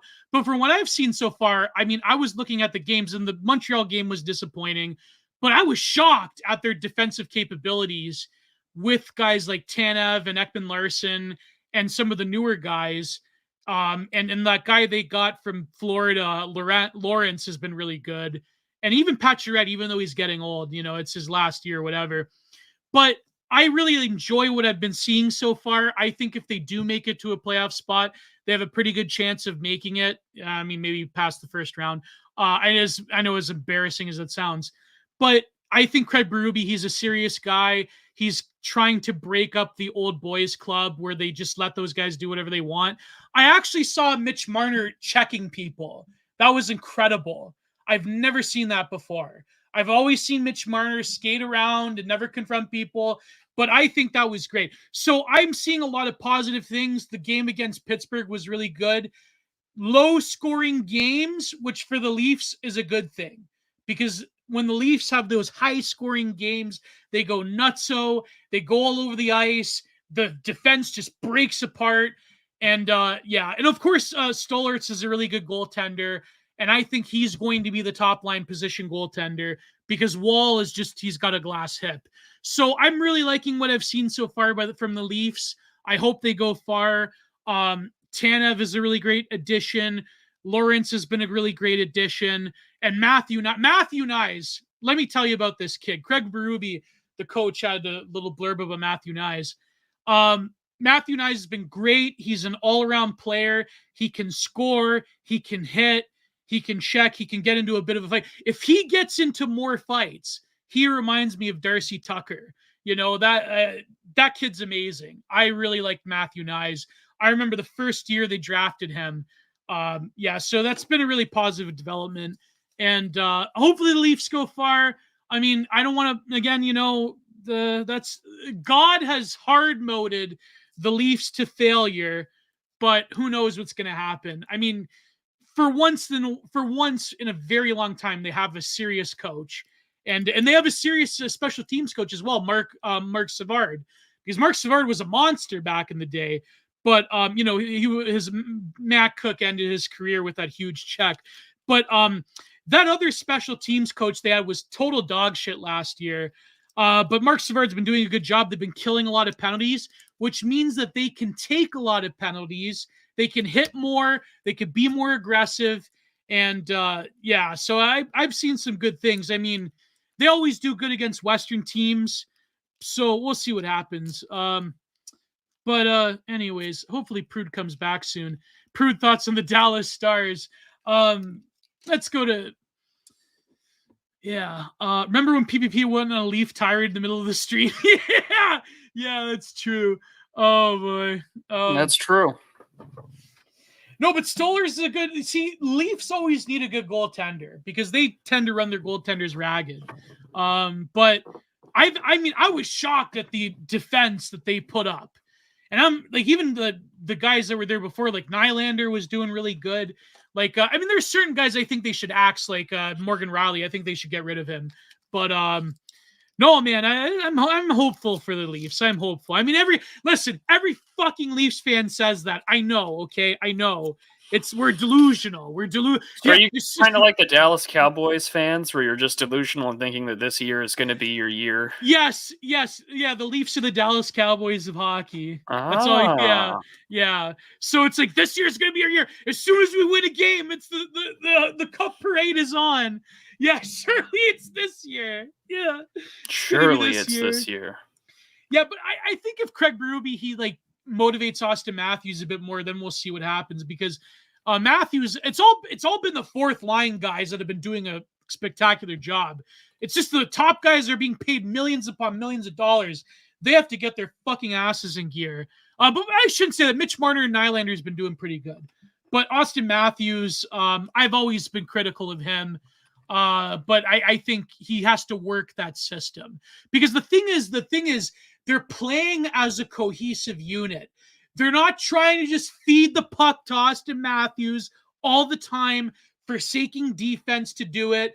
They're working as a unit. And so now he has to play as any other player, and it's going to take time. So, and they've won, so yeah, I'm really disappointed at the Penguins, by the way. I think it's a shame that the last few years of Sidney Crosby's career is probably not going to be successful in terms of the team as a whole. I mean, half the Penguins is a fucking retirement home. Oh, I see. So, I see that he's back. Okay. I see that he's replying to our earlier comments about intelligence and the rationalists. Okay, yeah. Just skip through the part where we say kill Graventus. Just skip through that. With the soul removed, you're split into two camps. Either intelligence or genetics, so you have inferior populations, or it's about education, so higher education is the decider of human worth. Yeah, but that's an incredible Gravantis. But certain people like Kanani and them like to press the buttons for both. Yeah, no, exactly. That's what makes them incoherent, because I was gonna save it for the core report, but you know that fucking piece of shit, Gravity's Rainbow? Yes. He left Twitter. He's on Blue Sky. He wrote the Substack article called Fascist Slop, and it was all the usual things, and he unironically cites John Dewey, because that has been the sort of that has been the pantheon of like Western, particularly North American liberal transnational progressive ideas forever, that an educated population. I mean, you could say that it goes back to the Prussian school system. It even goes back to ancient Greece. But the way that they approach education as this social and cultural solve that can basically cure all wounds. And it's not true. It's not true, to quote Ethan Ralph. Because I think that I've seen it with my own eyes. We've all seen it growing up. There are kids in school that can't hack it, and it's terrible. It's bad. Hopefully, they find meaningful careers in the future. But the sort of, as much as mass education and literacy has borne a lot of positive fruits, to say that that's a grand plan for everybody and that's going to solve all maladies and that we need more money for the programs. I mean, we need more money for certain programs, but I am very skeptical of that idea. And call me an elitist, call me a NRX, whatever. But Gravantis points out the other side of the problem, which is that if IQ is genetic, then you're just like a cattle slave and you can be liquidated and who cares? And I think that, Christian understanding things does bump up against both, in a weird way. But I mean, there are certain ideas that are, let's face it, there are certain hard limits to IQ. This is true. Yeah. But you go ahead, Prude. You go ahead. I've been talking too much. Is Jagger still playing? No, Jagger, he's 55 years old and he plays for a league in Western Europe. He's still playing hockey at 55 years old. I know he doesn't play for the Penguins anymore. Anyway, go ahead, Prude. I'm kind of enjoying our comment section here. Grammy's Rainbow is an airing leftist account, not the Picta novel. Yeah, I know, but that's where the name comes from, obviously. Yeah. Well, I mean, also for certain things, which is the virtues, quote unquote, like whatever you want to constitute the virtues, whether they be Roman virtues or Christian virtues or whatever, those are also going to be particularly tied to a people. And for instance, I think that it's very you see this sort of ethnic animus that emerges when they start providing their arguments. Like Kanani is a great example when he talks about immigration. He's just like, well, clearly, like we want to have smarter people, which means replacing the chuds. And of course, the virtues there become just a reduction to whatever is most good. And it's also a nice tell on the belief system, but also to some extent the intelligence of the person who's making the argument. Is Hanania capable of making like an actually like solid point or argumentation? Probably. But is he ever going to be capable of doing it without bashing the people that he hates with all of his heart? Probably not. And that's just sort of illustrates the limitations here of why you're doing these things. And it illustrates an animus towards a people. And again, the virtues themselves are going to be tied towards, the virtues that you have, but also at the same time, those virtues can easily decay as the populations decay. And I mean, that's also a big part of what makes Ed Dutton's argument so interesting. It's part sort of like quote unquote woke eugenics. Is that no, you're witnessing the severe fracturing and the reduction of the mean IQ of a nation that, of course, is being affected by all sorts of policies, social liberalism, the subsidies for people who can't take care of themselves. There's this book I've been reading called The Kindness of Strangers, and Semyagog gave it to me, and it was talking about the medieval European system, where why in a time when so many people, if they had children that they couldn't take care of, they would give them away to hospitals or churches, and of course these people would grow up to be monasteries, or they'd be like brother so and so, who've never like really seen women or never really knew anything outside of the church. And there's talking about how a lot of those people would end up having better lives than they ever would have under the care that they would have under like the peasant family. But again, that's really limited inside of a culture and a people that is gate kept. It's not like, oh, we're now suddenly going to be cuckoo bird. We're going to just have these like strange children and families come out of nowhere, and then we're going to be the ones that raise them and do it. We've already tried that social experiment for the last like 70 years. It doesn't work. And for every small, tiny, point to the contrary, those are exceptions that prove the rules. And so, like, you're witnessing your virtues be weaponized against you. Because at no point in time are you witnessing the inverse being suggested by well, why don't we just have them like raise like our kids? And it's like, no, we see how that happens all the time. It's called all those like child care and daycare abuse videos. No, thank you. And I think that's sort of an important thing to rationalize here is that there are key points of data that are going to always be omitted for the sole point of making their thesis statement sound out and be true. And they're going to do so because it fits within liberal orthodoxy. It fits within, I can say edgy and transgressive things, but as long as I get to target the same socially agreed upon targets by the regime, then we'll be fine. And of course, that makes any meaningful dialogue or any sort of old style open marketplace of ideas dead. It's been dead in the water for years. And that's how it's going to be for quite some time. Until something seriously snaps people and realizes that this can't go on forever. Would you classify Ed Dutton as being in that camp? But no, I wouldn't. No, I wouldn't. But like he has some opinions about like the nature of like the development of religions that I disagree with. But I think that as a whole, Ed Dutton does have a belief system, and he is like way less obnoxious and annoying than Richard Hanania or the fucking IO woman, right? But yeah, go ahead. Why wouldn't you put him in that sort of like? Well, I wouldn't put him because I think Dutton recognizes basic facts and truths of things that he is a man of the right too. Yeah, he can't. Like, I think he just and he has the data in his own research to sort of point it out. But I think that what separates Dutton from like the Hanania factors is that Dutton is willing to recognize and investigate the uncomfortable questions that at a certain point in time Hanania would never dare touch. Yeah, true. And it's about a willingness to either A, pursue truth in some sort of objective, rational faction, or B, clearly what we are doing has been a disaster for the gene pool. It's been a disaster for, the biological ecosystem, human biodiversity, whatever argument you want to make. He's willing to make that argument. He's willing to make the claim. I know that he's not a particular believer in a faith, but at the end of the day, I think that he has some sense of being guided by something. I think he's got some sort of telos, even if it's rooted in rational objectivism on the facts of what he knows. But I don't hate the guy, and I find his information and what he talks about to be incredibly useful. Yeah. He's got that like weird sense of humor. What do they call? They say that Geddy Lee from Rush has the same sense of humor. What do they call dry humor? Yes. Like, yeah, but whereas Hanania has a like really asshole-ish, fucking ironic, I'm trolling people shit that I hate. I hate that. Whereas like Dutton, he's got a weird sense of humor, but it's kind of like a lot of his skits he does is kind of funny, not gonna lie. But it's all in good fun, it's not like Hanania where you could tell there's a conscious animus there. I don't think Ed Dutton like really hates people. I don't think he like really even hates like black people or whatever.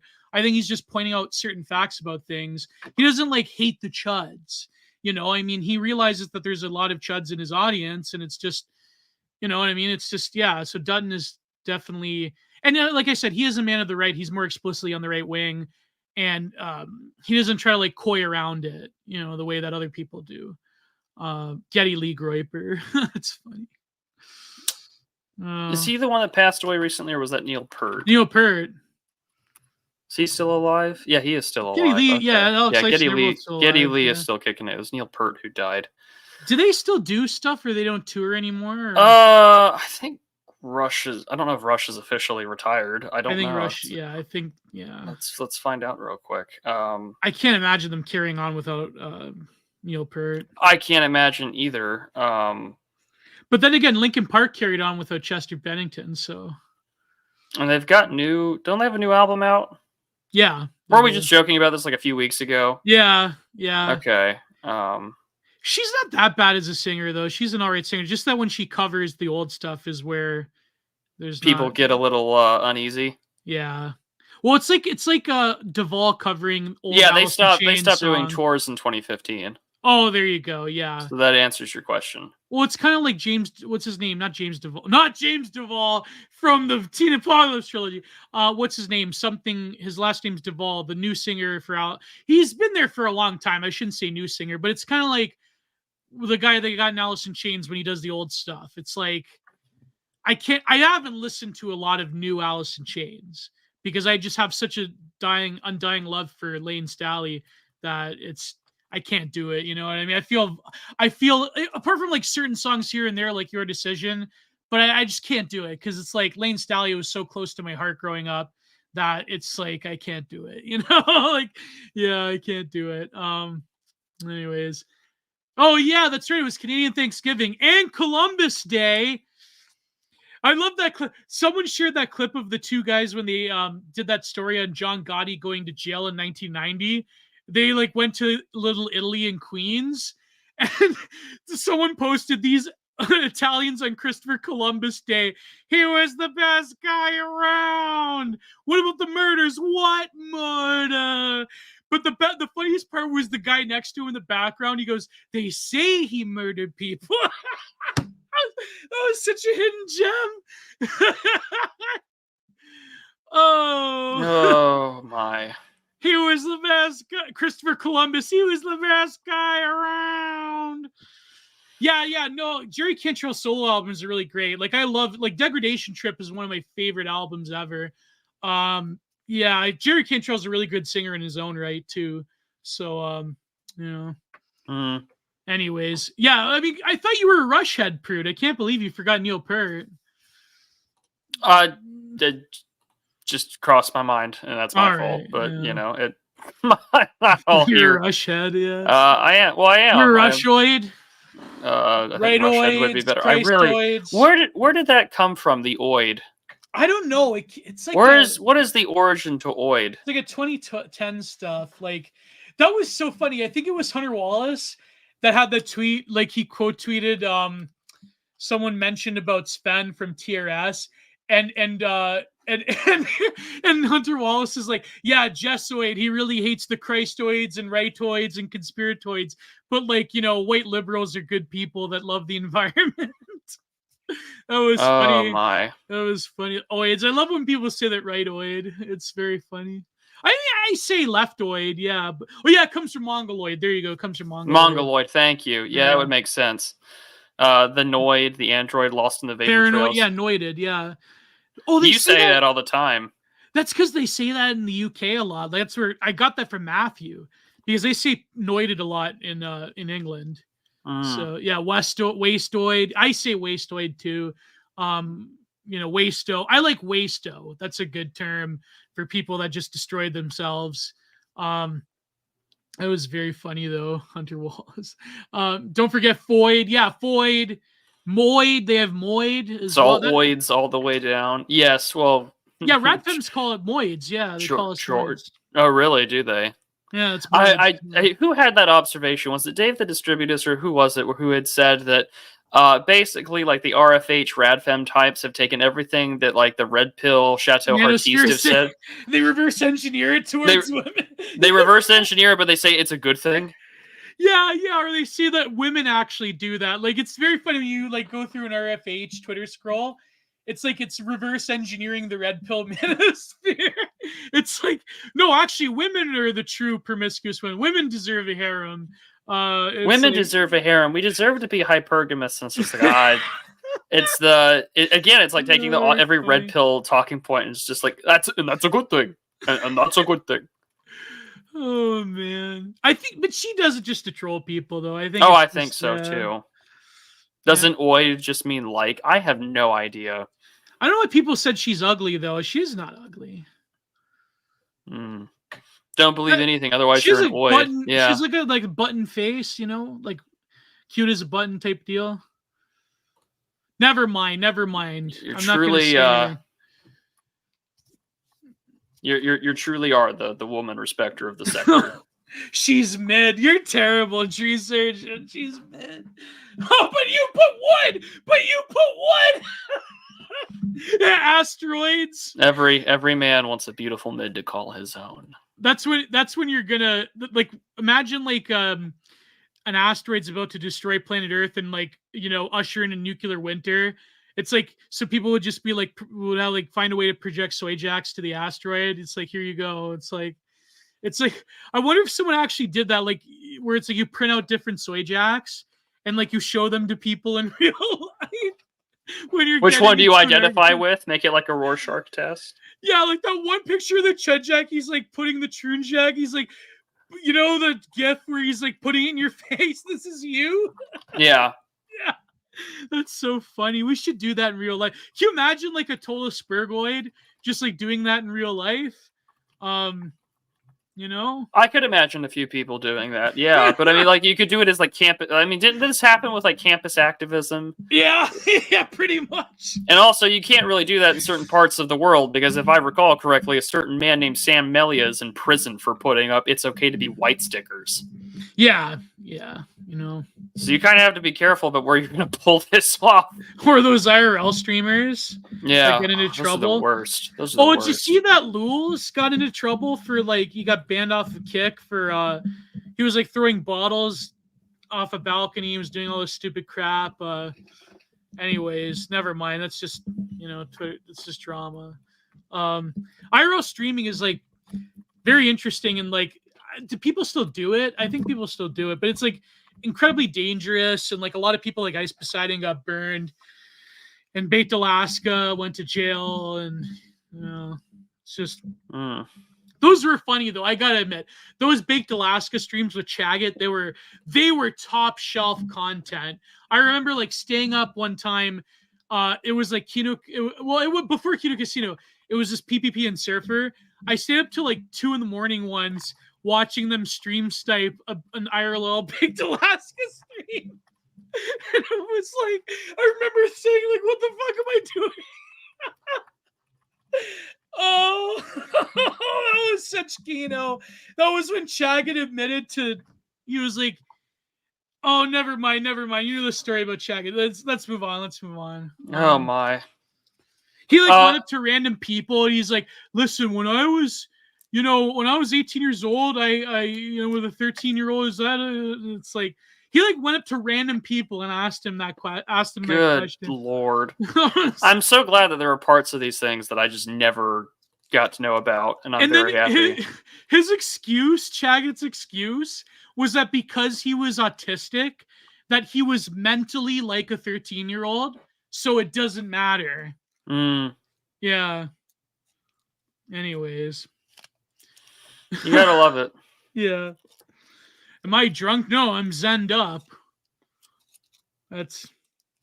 Anyways. That's the way to do it. I'm glad that you had pronounced it though. Yeah, the thing about like the politicization, I guess this allows you to give a simple check.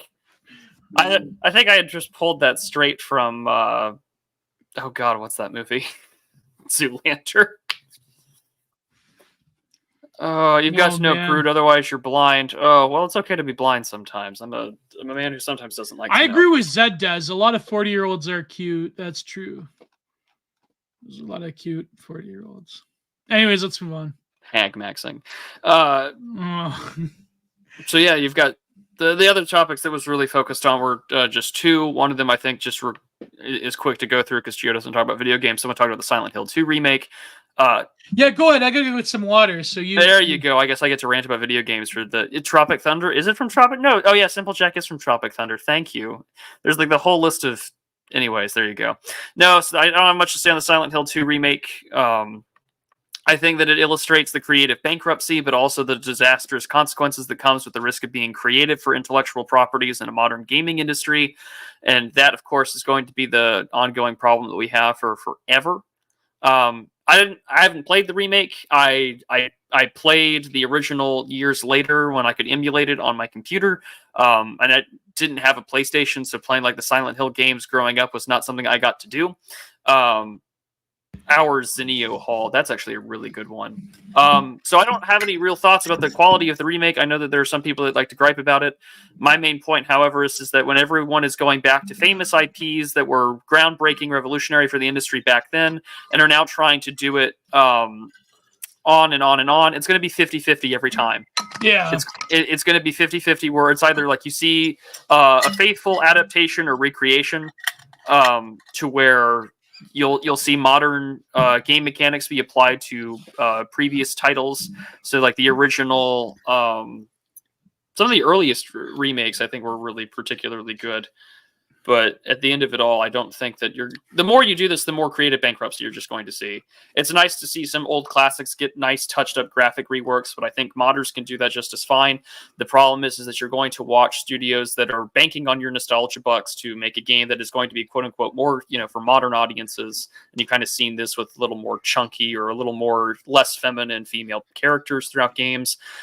That's going to continue. I think that we're in a point where studios are closing and certain games cost $400 million to bomb epically within a couple of weeks. That we're at a point now that the place to look at is going to be with small independent developer teams, solo projects, and AA and foreign studios. You can say a lot about how Arrowhead Games or Arrowhead Game Studios has both fucked up and simultaneously tried to fix out Helldivers 2. And even though that has its own wokeness problem that we can talk about at an own separate time, although Oren and I already did several months ago, that that's still a more competent gameplay loop than a lot of things. Like even Destiny 1, for all the problems that it had, Destiny 1 was allowed to limp on for years, almost a decade, because it had the capability to keep people playing. Now, Destiny 2 has totally shit the bed on that. It's about to die, or it has died, thank goodness. And to watch Bungie transition from box products to live service games is an issue. So to see people try and remake these famous box product titles is cool, and it's nice, and I appreciate it. But again, it's not always going to be good. Like the original, the first two Resident Evil remakes are great, and I think that they're a lot of fun to play. But at the same time, for every Resident Evil 2 remake that you're going to get, or even the first one, you're going to get remakes and remasters that are going to suck. I mean, Halo CE's Anniversary Edition is a really great example of this. It's sort of the perennial one that everyone likes to bring out. Or Skyrim getting released on how many generations, how many platforms, how many iterations, how many Anniversary Editions. And of course, Starfield is an absolute trash fire. Shattered Space or Shattered Skies, whatever it's called, is not good. I've never played Starfield, by the way, but it's just going off what people are saying. So I don't really care for the remake industry. It just illustrates that the industry is creatively bankrupt, that we have to go back to old IPs to make money, and that any attempt to faithfully bring back old content or cut content, it's not going to succeed. And this is why I think even 343 Industries renaming themselves, with most of the problems still at the forefront of what made Halo under 343 shit, is still going to be there. And they're talking about trying to remake Halo CE. You're going to fuck that up so bad, and it's going to be awful. And again, that just tells me I need to do the Halo rant I might do that this week. I might do that this Thursday. What did they do with the new Silent Hill? They Silent Hill remade 2, it with better graphics? They just remade it, yeah. But it's the same game. More or less, yeah. Well, why do people buy it? Just for better graphics? Well, that, and it's, you can play it on a modern console and it runs, yeah, and you don't have to do all the emulation stuff. That's stupid. I guess, but aren't they just robbing? When did Silent Hill 2 come out? I remember the original Silent Hill 2. Yeah, I remember. Silent Hill 2 came out originally in 2001. So all those kids that played it, they're aging millennials now, and so you're going to pick their pockets again. Well, that's who this is for. That's who it is. That's who it's for. It's the people who can remember it and have the disposable income to buy it. And really, at a certain point, that's where the gaming industry is going. But also, we're not doing the console war thing is over. The running gag about PlayStation not having any playable games is there. Xbox is, trying to limp on with Game Pass, and I don't think that it's paying off that well because a lot of Xbox exclusive games are also on PC. And I think now that the PC market has gotten to a point that you can get a pretty decent rig for more or less the same price that you would buy a brand new spanking console with all the accoutrement, PlayStation Plus, etc. You can now do that in a way where you're going to be fine on your own with your computer. And I mean, that's literally what I did just a few years ago. And I mean, I need to upgrade my tech, but still, even if I'm playing 20-plus-year-old video games on my PC, it's like I have the ability to look into it, and I have to rely on my friends to give me reviews on games that maybe I should try or I should buy. I would not have played Remnant 2 at all if it weren't for Capitalissimo, saying we're going to do this, and we did. And it's been a great Friday night game night to do so. But the games industry as itself, I think, is at a point very similar to the early 2000s, where people are going to eventually just start leaving these massive game studios and trying their hands on their own products to see where they are. But unfortunately, I think why can't they just make a good game again? That's new. Oh, can't they come up with something? There's a million stories you could tell in the world. You can't really. I bet you if we just spitballed, what would be a good game concept, you and me right now? We'd probably come up with something. Oh, I would love to see a puzzle-based time travel game. So a mix of Baird, but also like Darkest of Days. Oh, that's good. I mean, but again, I think that that's an oversimplification. That's like saying I'm an armchair developer, or like being an armchair pundit for politics. Like, or I'm not in this industry. I can't give you enough. True. I do know from that you've got a particular problem when it comes to how departments talk to one another. Design documents are really important. But again, like the games industry itself, just like with any sort of corporate bloat, and not to mention an overemphasis on, say, DEI and investments from foreign entities, it's never going to get to a point where you're going to return to the era of boxed product. They're going to be few and far between. A lot of the trends right now are still heavily focused on multiplayer experiences, and some of the best single player experiences I've ever played have been mods. Yeah. Like, it just illustrates that that's sort of where the direction the market is. Will that change? Probably in 10, 15 years, but by then it doesn't really matter. Like, Call of Duty went from this like great AAA expansion franchise to where now it's like, who cares that there's a Nicki Minaj skin and whatever the latest Call of Duty is? It just sort of illustrates where the market has gone towards a different demographic for consumers.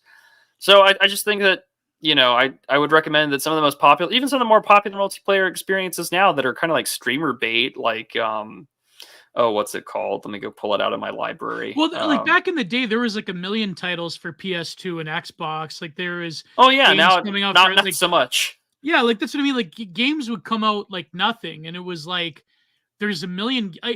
I think, was it PS2 that has the most amount of games, or PS1 that has the most amount of games? One of those two. Yeah, I think it's PS2. But like, even like, for instance, like I wrote about this for The Blaze of all places, which is hilarious. Yeah, that they allowed me to write about video games. But I mean, like, take for example a streamer bait, multiplayer community experience like Lethal Company, made by like someone who is under 25, grew up playing Roblox and making mini games for Roblox, is doing his own thing. But like, he's made a shit ton of money that way. One guy, pretty impressive. I'm sure he's probably got a small team with him now, but to me, I think one of the things to look at in that respect is just got to be that the market is different. It's not what you once thought it was, and that these remakes are just a sign that we're cash grabbing. We're cash grabbing. Yeah, like who said in the chat, Scribe? Yeah, PS2 had insane third-party dev support. Yeah, that's why you had like a lot of titles. And yeah, there was a lot of PS2 shovelware. Yeah, that's very true. Like there was a lot of wrestling games, for instance, that were basically just iterations of the same thing. But, there was a lot of shovelware, but I think that in those confines, you could find like hidden gems that weren't exactly popular. But I don't know, like nowadays, it's just, is it because the game industry is just, I don't know, like, because back in the day, you got to realize that video games were created by nerds that really didn't have a lot of experience with like literature or story building. They like were working within the limitations of their technology that they had, but they created memorable games, the memorable intellectual properties that then became like so monumental. But these were guys that didn't even have like a lit degree. You know what I mean? They never They were nerds. They were tech nerds. Like they were like Japanese coders. They didn't really, you know what I mean? Like it's incredible. Like, but nowadays, now it's kind of like pro wrestling that you have like the saturation of writers. Games become worse.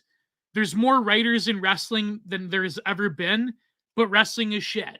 So it's like, you know, it's weird. It's weird how that works. I don't know. Well, also, like, the industry is just not what it was even 40 years ago in the late 80s, when, like, people were catching up with, like, 8-bit, 16, 32-bit computers.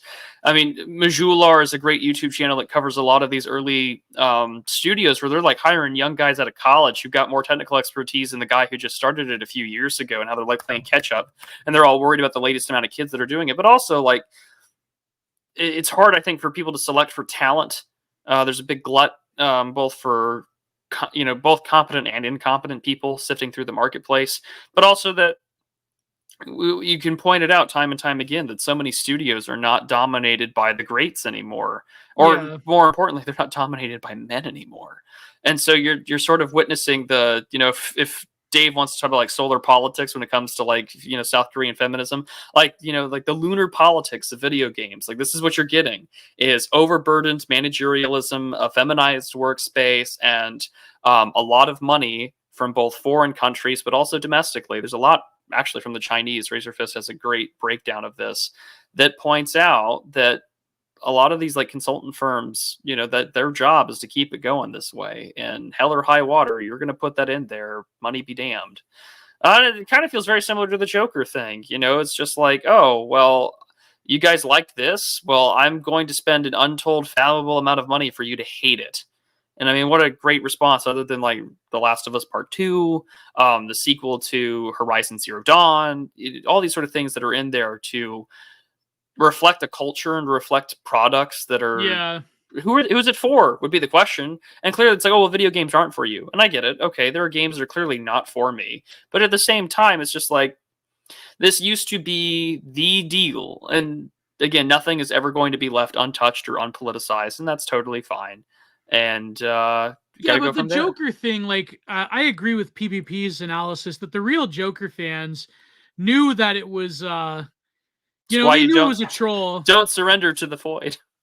Yeah, like, exactly. And so as soon as Joker betrayed the movement by becoming a fake cell to chase MILF pussy, I mean, it's over for him. He gets, he becomes the graped.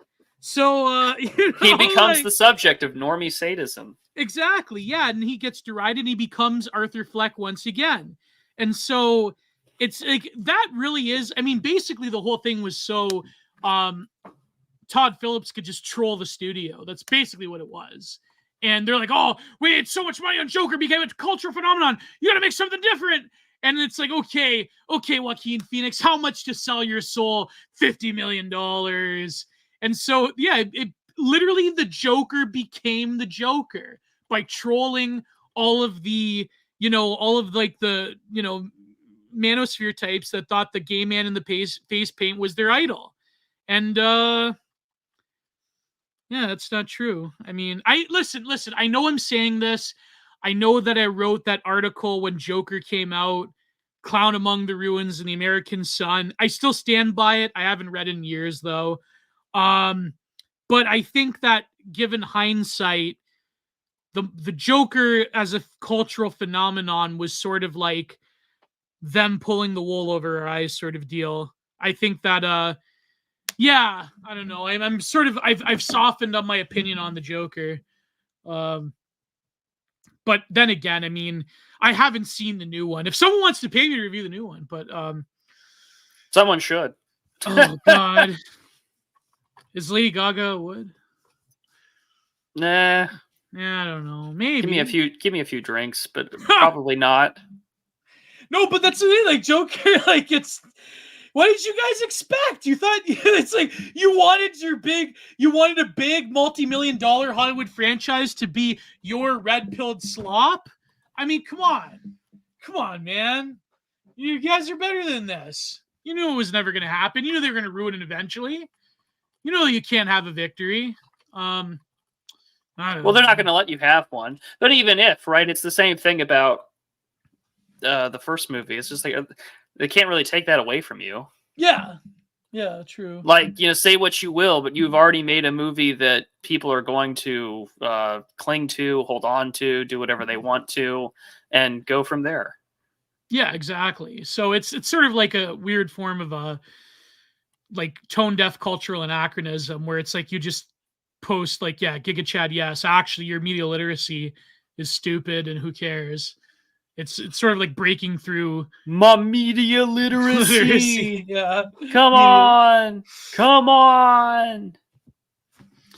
But it's very funny how he gets buck broken into like he Grape goes to the Joker if you must. I have already won. Yeah. The You joke. can't do anything to me. There's nothing you have against me. That was a great clip. And you get what you. Yeah, exactly. Ange Although I have line. noticed that the use of the word "sensitive young man" has breached the mainstream. Yeah, yeah. Who had that tweet? Oh, it was my friend. Oh, yeah, yeah. It was my friend. Totally destroyed that one fashion account. Yeah. Yeah, yeah. Man, I have a total brain fart. Oh man, who was it? Oh. Let me look it up. Yeah, I figured. No, but it was this fashion thing, and it was like, oh yeah, Wired, my friend Wired, yeah. Okay, Wired had this tweet. It was called Prep Propaganda, which is like one of these big slop accounts, or I don't know. It's not that big, but like, I understand like fashion, but it had this viral tweet, right? And my friend Wired said, who is at cybertheosis. In my mind, sensitive young man always meant ostracized, misunderstood, and mentally unstable pariah, not performatively desirable literal model. Go watch Dead Poets Society for the 20th time. Oh, man. That's funny. That's very funny. I mean, it's like the Sigma male thing a few years ago. I guess so. Or like Vox Day's breakdown of like sexual male dynamics or male hierarchical status was like made mainstream. And it's like sort of like the red pill thing. It's just like, do you know where this originally comes from? And if you don't worry. But sloppy, and more slop. That's absolutely true. Yeah. Yeah, Democrats yearning for the sensitive young man vote. That's so true. They are.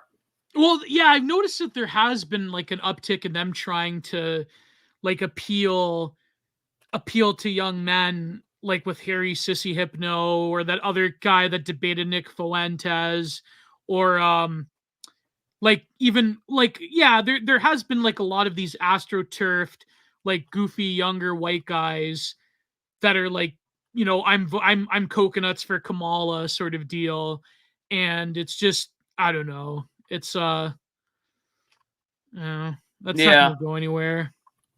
It's true. I don't think it will. I mean, a lot of people are posting that like Trump is inevitably going to win, but not to blackpill, but I don't know. It will be I'm of the James Kirkpatrick. If whoever's going to win, it will be like incredibly razor thin, and it will basically mean that like no side will ever be satisfied. And that's like the most realistic thing you could imagine. If Trump wins, I actually asked this under a James Kirkpatrick tweet. I'm not that familiar with the American Electoral College, but basically Trump has to win the Electoral College. Like the popular vote really doesn't matter, right? Yeah, it's all about the Electoral College. It's 270 win. It's 270 to win. That's it. And do you think Trump has a good chance? I mean, his base is pretty spread out. Here's the thing. I don't publicly countersignal the energy on Maine, but I remain incredibly skeptical. I think just given by the sheer demographics of the number of the country, as well as the number of states that do not have secure electoral systems, that it goes either way. Yeah, it genuinely goes either way. In a way, I think that what happens is that if Kamala wins, then any sort of energy or movement that has been institutionally bartered over from the Trump campaign and his like staffers and people like Stephen Miller, a lot of that will be, there are so many people waiting to gun them down. Yeah. Institutionally speaking, there are so many old war hawks, there's so many neocons, there are so many wealthy types that are ready to take him down. However, I think Trump still has a chance. And I hope that he wins, because that gives me 4 more years to buy more time, land, supplies, etc. But at the same time, you know, even if Trump won a landslide, even if he won the popular vote, Yeah. they will dispute it. Oh yeah, of course. Yeah. So I mean, well, I mean, do you think that like I mean, there are people like, oh, I'm not going to vote for Trump because like then you'll have a war with Iran. But I don't really. I mean, he is a Zionist. Let's not like. Oh yeah, I mean, he is the most pro-Israel candidate between the two. Yeah, but I think that like to risk a war with Iran, I think Trump's more of the opinion of like, let's just get it done, let's get it over with, let's business as usual. I don't think he really like being anti-war has been a pillar of Trumpism, and so I think that it would compel him to maybe be like, listen, okay, you got to cool. Like he'll probably tell BB like, listen, you have to cool it. I mean, unless he is totally foregone, and people around Trump are just these ultra Zionist Likudniks that won't let him do it. That will basically let Israel do whatever they want. But I still hold the hope that if Trump wins, he will say that a war with Iran would cost so many American lives and so many resources that it just wouldn't be worth it to get Israel to risk America being involved in the region any more than it has to be. I mean, I know it probably, in terms of realpolitik, it seems that Trump has the pattern. Now, even people in the administration thought that him redacting Soleimani was a bad move. Like even J.D. Vance said it was a bad move. So I think that there probably won't be that engagement anymore. But then again, you never know. You never know. I mean, there are people that are saying that if Kamala wins, that would radicalize the right wing, the accelerationist ploy. I'm skeptical of that as well. I mean, like you were saying, Kamala will basically destroy any momentum that the right wing has had in America since Trump's reign onwards. I mean, the counterpoint to that would be that, you know, the Biden administration has sent the right into overdrive on a lot of these issues, but also those fuckers really accelerated things on, like they just put the well, yeah, the left was like, gun it, you know, like throw the cinder block under the accelerator and run. Because, I mean, the immigration levels here in the United States with the, not even just legal, I'm talking just about pure illegal immigration, has been through the roof. Yeah.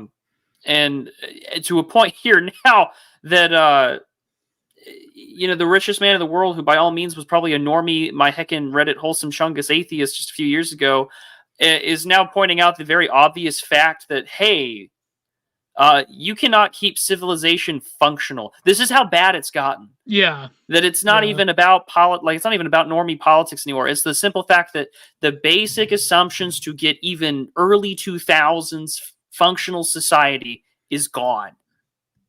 That is dead. You cannot maintain a civilization this way. You cannot maintain anything this way. And the fact that, you know, the world's richest man, who would like to keep his rockets afloat and to keep the world going, recognizes this, tells you that it's pretty fucked. Yeah. No, but I think like, okay, I think like I'm of course referring to that rant by, you know, I think like it's a valid opinion. Certainly it is true that Obama delivered Trumpism in a lot of ways. That is the right assessment. But I think that it's not that the flaw of that assessment of acceleration is that the political left has, in a lot of ways, at least at a functionary level, I mean, there's a lot of very like low IQ tards and grievance mongers that make up the Democrat coalition. But I think that a lot of people in the political left, they've gotten wise to a lot of the tactics of particularly the E-right. And I think that to them, breaking down platforms and censorship will be a tool that they're going to also accelerate. And it's not predicated on, we're dealing with more of a sophisticated left than the left that got upended by Trumpism. I think that those people, they're not going to make the same mistakes. They could, because a lot of them are credulous.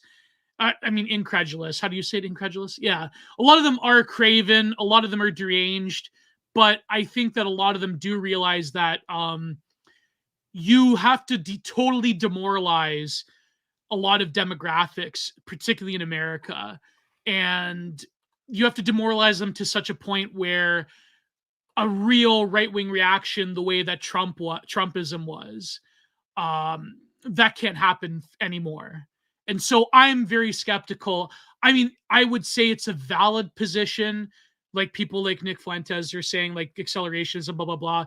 But I think that there's a lot of severe flaws in that assessment. I respectfully disagree, because I think that we're dealing with a different political left than the Obama era. The Obama era was politics as usual. It was the end of history, liberal world order. Whereas these people, I think that they realize that, okay, we can't let the frogs do what they did in 2016. That can't happen. And I greatly worry about what a Kamala administration would do in a situation to curb any sort of like froggish influence among the minds of young men in particular. Well, I mean, also keep in mind, what was it in 2016? Like the immediate aftermath was virtually every tech, media, educational sector virtually saying, ironically, and maybe maybe not so tongue in cheek, they basically said never again. Exactly. They said that, okay, our thumb was not on the scale as much as we thought it was, and we cannot let this be. We can't let that take place. Yeah. Now, do you think some people were saying like, I know the War Report guys were talking about this, but do you think like, I mean, certainly they will try to continue for as long as they can with Ukraine, but there is like a lot of malaise there, especially as like, there are people like, I know Arestovich was saying like, oh, there will be a big Russian offensive soon. I personally do not believe that. But I think that as Ukraine gets ground down, people are predicting that there will be a pivot to like sparking something up with China. I don't really. I mean, I hope not. There are China. There are China hawks, but also at the same time, right? Like you have to consider that there is a real influence. There is a real problem with the Chinese that is going to have to inevitably be dealt with. Yeah, true. Like it's not a. It's sure there are people that want war with it, and there's all the talk over like the Davidson window and everything like that, but you're still going to have to deal with it eventually. But are there enough China hawks in the Democrat Party to then say, okay, no, Ukraine is a failed project. We can't. Israel is bad optics. Right now, no. Okay, yeah. No, because the calculus that the Democrats could use, like they could say, okay, the Israel thing is very bad optics for our base. We want that to stop. Ukraine is obviously good optics for the left, but they're getting ground down by Russia. So I think the logical conclusion kind of would be China. Because you could probably manufacture some kind of like libtarded reason as to hate the Chinese. But you're right, there isn't enough China hawks as there is in the Republican Party. There's like a lot of like weird boomer Fox News, like normie sadism against the Chinese. But I mean, I don't know. Theoretically, going to war with China would be civilization ending. I mean, even going to war with Russia would be.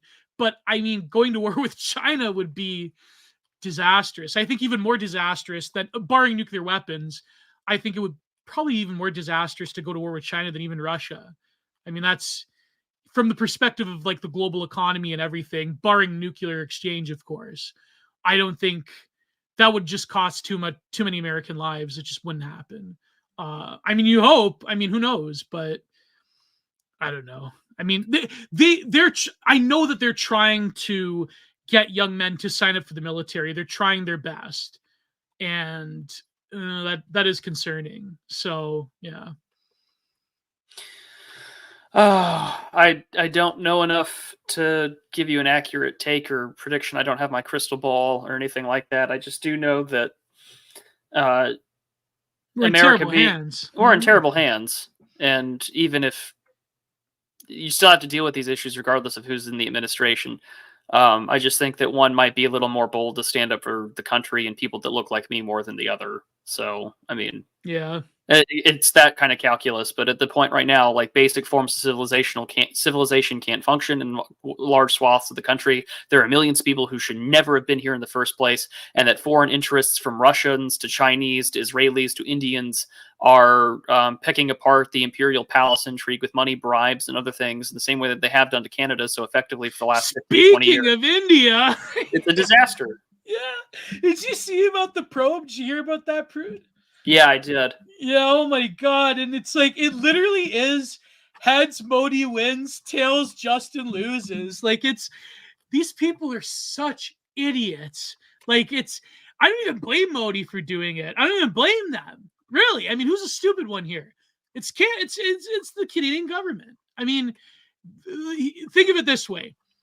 If you're India, if you're Modi and you're a Hindu nationalist, not only do you get to offload the most violent separatists onto Canada and a lot of other people that you don't want, but for a paltry sum, but there's nothing, but they didn't do anything about it. CSIS didn't do anything about it. There are literally Canadian citizens. I mean, technically, they shouldn't be here, but technically Canadian citizens of Indian origin who have been murdered by Khalistani nationals. And the Canadian government is like, oh, this is fine. Like, well, like, it's just, I have to look, I'll probably go over it in the core report this week. I'll read an article or something about it. There was this thread going around on Leaf Twitter that was quite insightful, but, no, Justo totally got played by the Indians. And right from 2014, when he was elected, 2015, when he gained his majority, they have been lobbying the government. I mean, the Indians have to appear that they're doing something about it. Like, there will be certain nationals, like known quantities of terrorists and so forth, that they'll ask to extradite. But apart from that, I mean, they basically saw an opportunity because they saw that the Canadian government was going to do nothing about it for obvious reasons. And it's a disaster. And it's just, yeah. But do you have any opinion on this, Prude? Or I think it's very similar to what Trump had called out with respects to El Salvador. Like, I mean, immigration that is not regulated or unwarranted, like how it is here in the West, that allows you to easily just dump your criminals, your sludge, the worst parts of capital onto everything in your country. Yeah. So of course, you're now going to be the epicenter of someone else's ethnic conflict. Yeah. Congratulations, they dumped it onto your shore. You got played.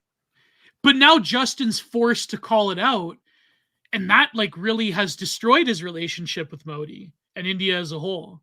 And so, I mean, they weren't exactly friends to begin with because, the second they went there, because, they're Hindu nationalists, they're like, oh, well, you abuse your ethnic minorities, your religious minorities, blah, blah, blah. And so India and Canada has had this, I mean, in terms of official Canadian government, has had this rocky relationship. But now that the government of Canada, like Trudeau, is being forced to really come out and say it because the RCMP, they couldn't hide it anymore. It's a terrible mess. And I mean, not to say that Poilievre is going to be any better. I mean, he's obviously trying to appeal to Hindus. I mean, and Sikhs as well. So he's probably going to do the whole I'm going to stabilize relations with Modi thing. But that doesn't mean that he's going to send them all back. You know what I mean? So I don't know. It's Poilievre he's a conservative. Let's face it. He's not going to do anything. But I mean, I just want Trudeau out of there, man. That's what it is. I mean, I know PP is not going to do anything about it, but if that means that Trudeau has to his administration will come to an end, then I don't know. I might have to just hold my nose and vote for him. It is what it is. But it's terrible, man. Our country, I mean, we're we're being passed around on a global stage, and it's Canada. Someone said this on Twitter, actually, that Canada had such a potential to be an energy powerhouse upon the world, and then we just screwed everything up, and it's terrible. And a lot of Canadians, a lot of them may have voted for Trudeau or whatever, but a lot of them have become disillusioned. and a lot of them didn't ask for this, and a lot of them probably don't want Canada to be the way it is, and probably wanted Canada to be in a better position on the world stage. It's just that, oh man, it's terrible. But you never know, man. I mean, I hate to say it, but there's a better chance of the Conservatives winning here than like with Trump. It's kind of neck and neck, you know, from what I've seen. Yeah, I would agree. Yeah. Well, I think you've inspired me now to do the whole video game rant, so I think I'm going to record that this Thursday for sure. All right. But with that being said, do you want to get to the super chats, Gio? Yeah, sure. Let's Tarsano is the worst quality of all. Yeah, okay. I know about the Tarsans, but what are you gonna do? Would you rather give your money to Albertans or Saudi Arabians? Put it that way. Tough call. Yeah. Let's start with the YouTube super chats, and then here we go. Aramaic Discourse says, currently reading the Poetic Edda while listening to you guys, just classical educating myself before I delve into more political theory books. Always read the classics. That's all I can really say on that. Always read the classics. But if you're going to read them, don't listen to us. Read them first, and then catch us on the VOD. I'm always going to encourage you to read. Hugo GLZ for 100 Mexican pesos. Thank you very much, sir. Greatly appreciate it. He says, my brother went to DC to visit some PMC friends. He stayed next to the National Mall. Turns out it is not a shopping mall. It does feel like the imperial capital of the world, I'm told. Yeah, DC will definitely make you feel like that. $100. What is that in American? In pesos or in American dollars? That's a great question. 100 pesos to dollars. $5. Whoa! Thank you very much, sir. Greatly appreciate it. $5. Hugo GLZ says again, Yarvin's arguments against techno-optimism is really a critique of the lack of noblesse oblige of elite human capital. That's primarily true. And his latest piece about UBI kind of narrows that home. Even though I don't agree with it fully, he does make a good point that there's no noblesse oblige. You're not going to do anything for the people that now become bottom feeders. And then G Mall just sends $5. Thank you very much, sir. Greatly appreciate it. Is that a Dark Side Phil PFP? No, that's is that Brett Kreischer holding like 3 donuts on his fat stomach? Yeah, no idea. So. But regardless, Mr. Mall, thank you very much. On to the entropy super chats. Scribe says, Gio, why can't they just make good games? Like he slept through all of Gamergate. I didn't sleep through Gamer. Yeah, I know. You're right. It's a stupid question, but yeah, it's funny. Graham McCann says, get into the Silent Hill 2 remake. Despite everything going against it, a list's too long to go into here. I'm actually really liking it, but the video game industry was spiritually gutted post-2005. I would say it was spiritually gutted post-2010. Maybe post-2012, but that's pushing it. Sean Schaefer says, he's quoting Surviving Edged Weapons, never gonna die in no ghetto. Very true. Very true. Man, that's good.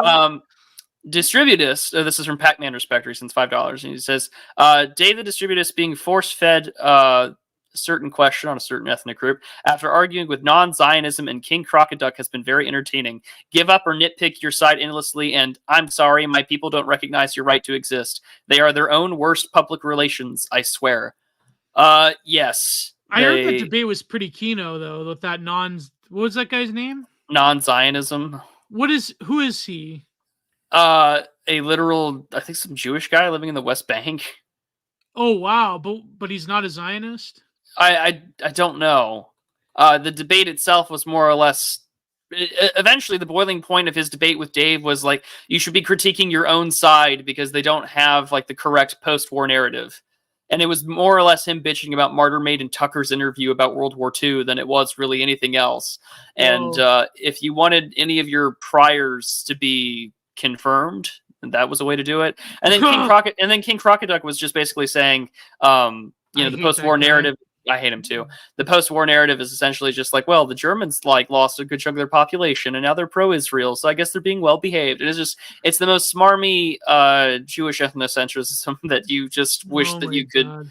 Yeah, so I'm just gonna leave it there. Pac-Man Respector. It's a frustrating point. I noticed that Dave has been more Israel critical on the TL. That's probably why he debated with you guys. Yeah. Well, and it all started with the Konstantin Kizin thing. Oh my God! Oh, per capita. Yeah, oh boy. Do we want to talk about that? No, AA did a video on it. AA's video is good enough. I don't feel the need to talk about someone I don't wish to exist. You know what's so funny? Because like 2 years ago, Lev made that exact same argument on air. That like one Jewish life is worth more than like other people, because like there's less of them in the world. So like, I was jaw dropped, man. I'm like, whoa, that's like, why? Like it, like Konstantin Kisin, like I'm not gonna say who. I was told by a little birdie not to trust him. Okay, but that guy, like, he's doing the thing about like policing the right wing, because if the right wing wants to win, they have to be like my heckin' classical liberals. Yeah, they have to be like non-racist, centrist, classical liberals. Like that's the only way to win. Like it's just, I mean, like fuck, man. Wasn't like Konstantin Kisin part of the Graymer people, or I'm not sure. It was part of like the exile or something. No, that was I'm sure. Maybe he was part of that. Yeah. But that's just like, that's weirdo. Like he went from like being post-left to being like Barry Weiss containment zone centrism. That's basically just like classical libtard, like the politics of Sargon of Akkad circa 2015, not circa 2024 sort of deal. It's just, I don't know. It's what are you gonna do? What are you gonna do? Any more super chats? Yeah, there's a few more. Seneca sends his annual Missouri lore. He says, Immo lore. The Missouri lore occurred in 1838 because of rising tension between the Mormons in Caldwell County and their Methodist/Baptist neighbors. Religious/political suspicions and several riots led to the Battle of Crooked River and Executive Order 44, which legalized the murder of Mormons in Missouri. Whoa! Yep. Gondola. Yeah, the Mormon history is insane. And if you ever want to take the time to go down a rabbit hole, that'd be one hell of a rabbit hole to go down on their history. Can you still murder Mormons in Missouri? No. Oh my god, that's crazy. Yeah, you looked it up. I say that tongue in cheek. Gondola says for $15. That's very generous. Thank you, sir. $15. Also, I like how his little his profile picture on Entropy animates the gondolas walking. He says you can't learn old Eritreans new tricks. Retail worker. Sean Safer says, Your Honor, these porn forum posts are merely hearsay. Yeah, it's really depressing about the state of the American court right now. Sam153 sends $10. He says, nice new intro. It makes me feel like I'm in Blade Runner.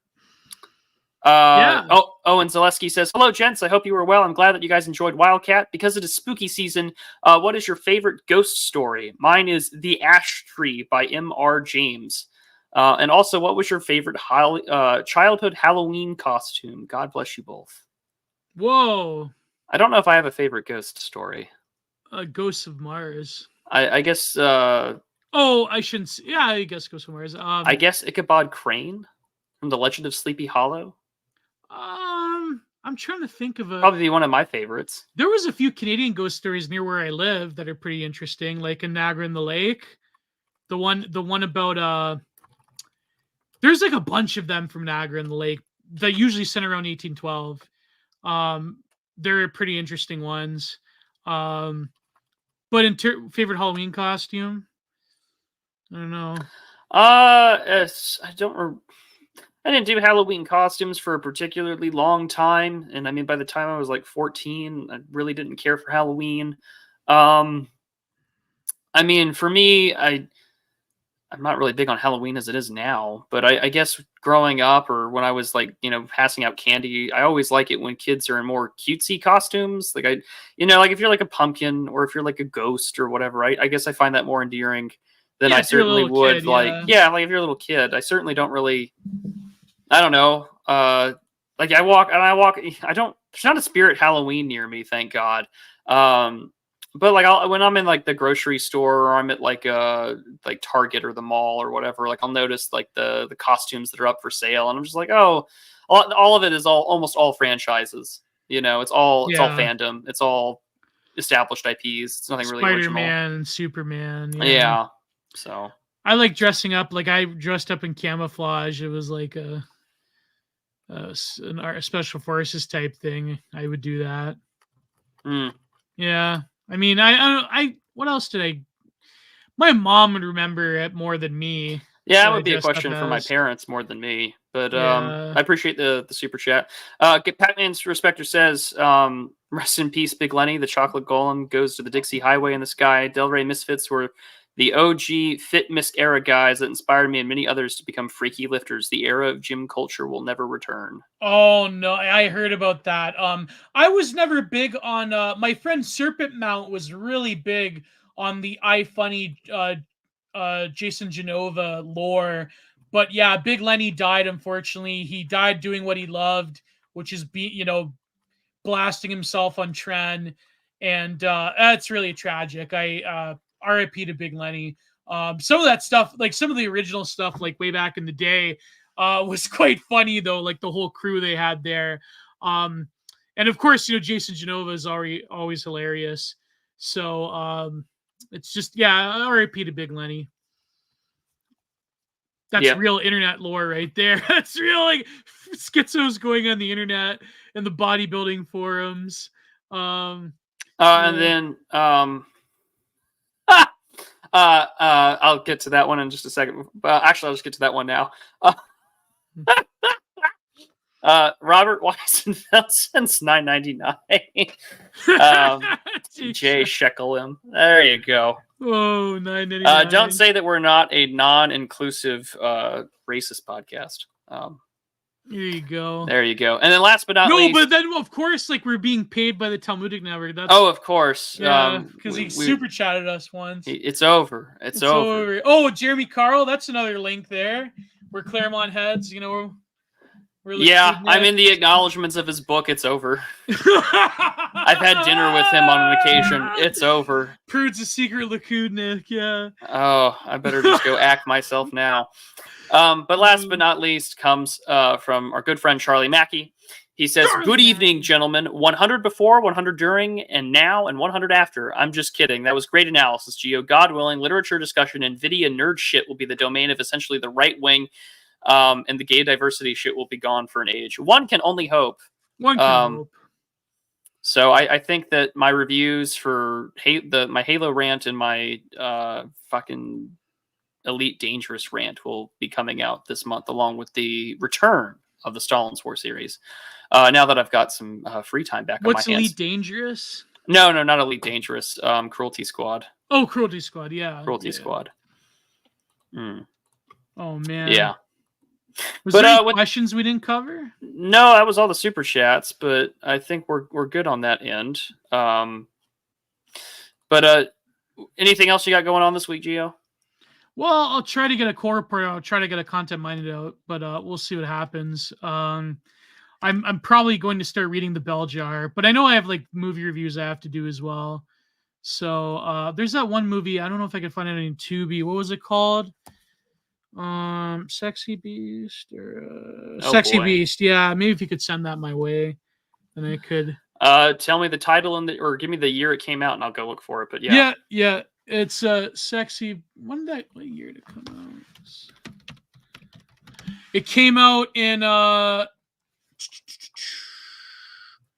film Sexy. No, not 2024 film. It came out in 2000, and that's the one with Ben Kingsley. So, okay. Yeah. Why did someone want me to review this? Oh my god! It looks like it's a fun film. I may have saw it before, but we'll see. Gio dressed up as Gordon for Halloween. What? That would be one hell of a costume. Oh my god! I would dress up as Orson Welles in what was that film? Where he had like the long black trench. Oh man! The Island of Dr. Moreau? I don't know. No, that was Marlon Brando. No, Orson Welles. What movie? Do you Was it mean Seventh Seal? Was it Seventh Seal? No, that he was not in Seventh Seal. Do you mean like The Third Man or Citizen Kane? I think it may have been Citizen Kane. Was he Okay. in Citizen Kane? Yes, he's the star of it. And the Oh director. yeah, that's right. Oh, No, I get Citizen Kane confused with that other film. Man. Who was in Casablanca again? Cary Grant. Cary Grant, yeah. Is it? Am I right about that? Is it Cary Grant? No, it's Humphrey Bogart. Sorry. Bogart, yeah. Humphrey Bogart. Quite frankly, my dear, I don't give a damn. But with that being said, I will hopefully have some actual recorded content out. I will have this month's episode of the Discord Corner hopefully recorded the Discourse Corner recorded next week. And we will be back soon next week on Gio's channel. All right. Yeah, we'll come up with something good. So as we by always then there'll say, be some news story, I'm sure. Oh yeah, definitely. But as we always say, God bless, goodbye, too sweet. See ya, gents.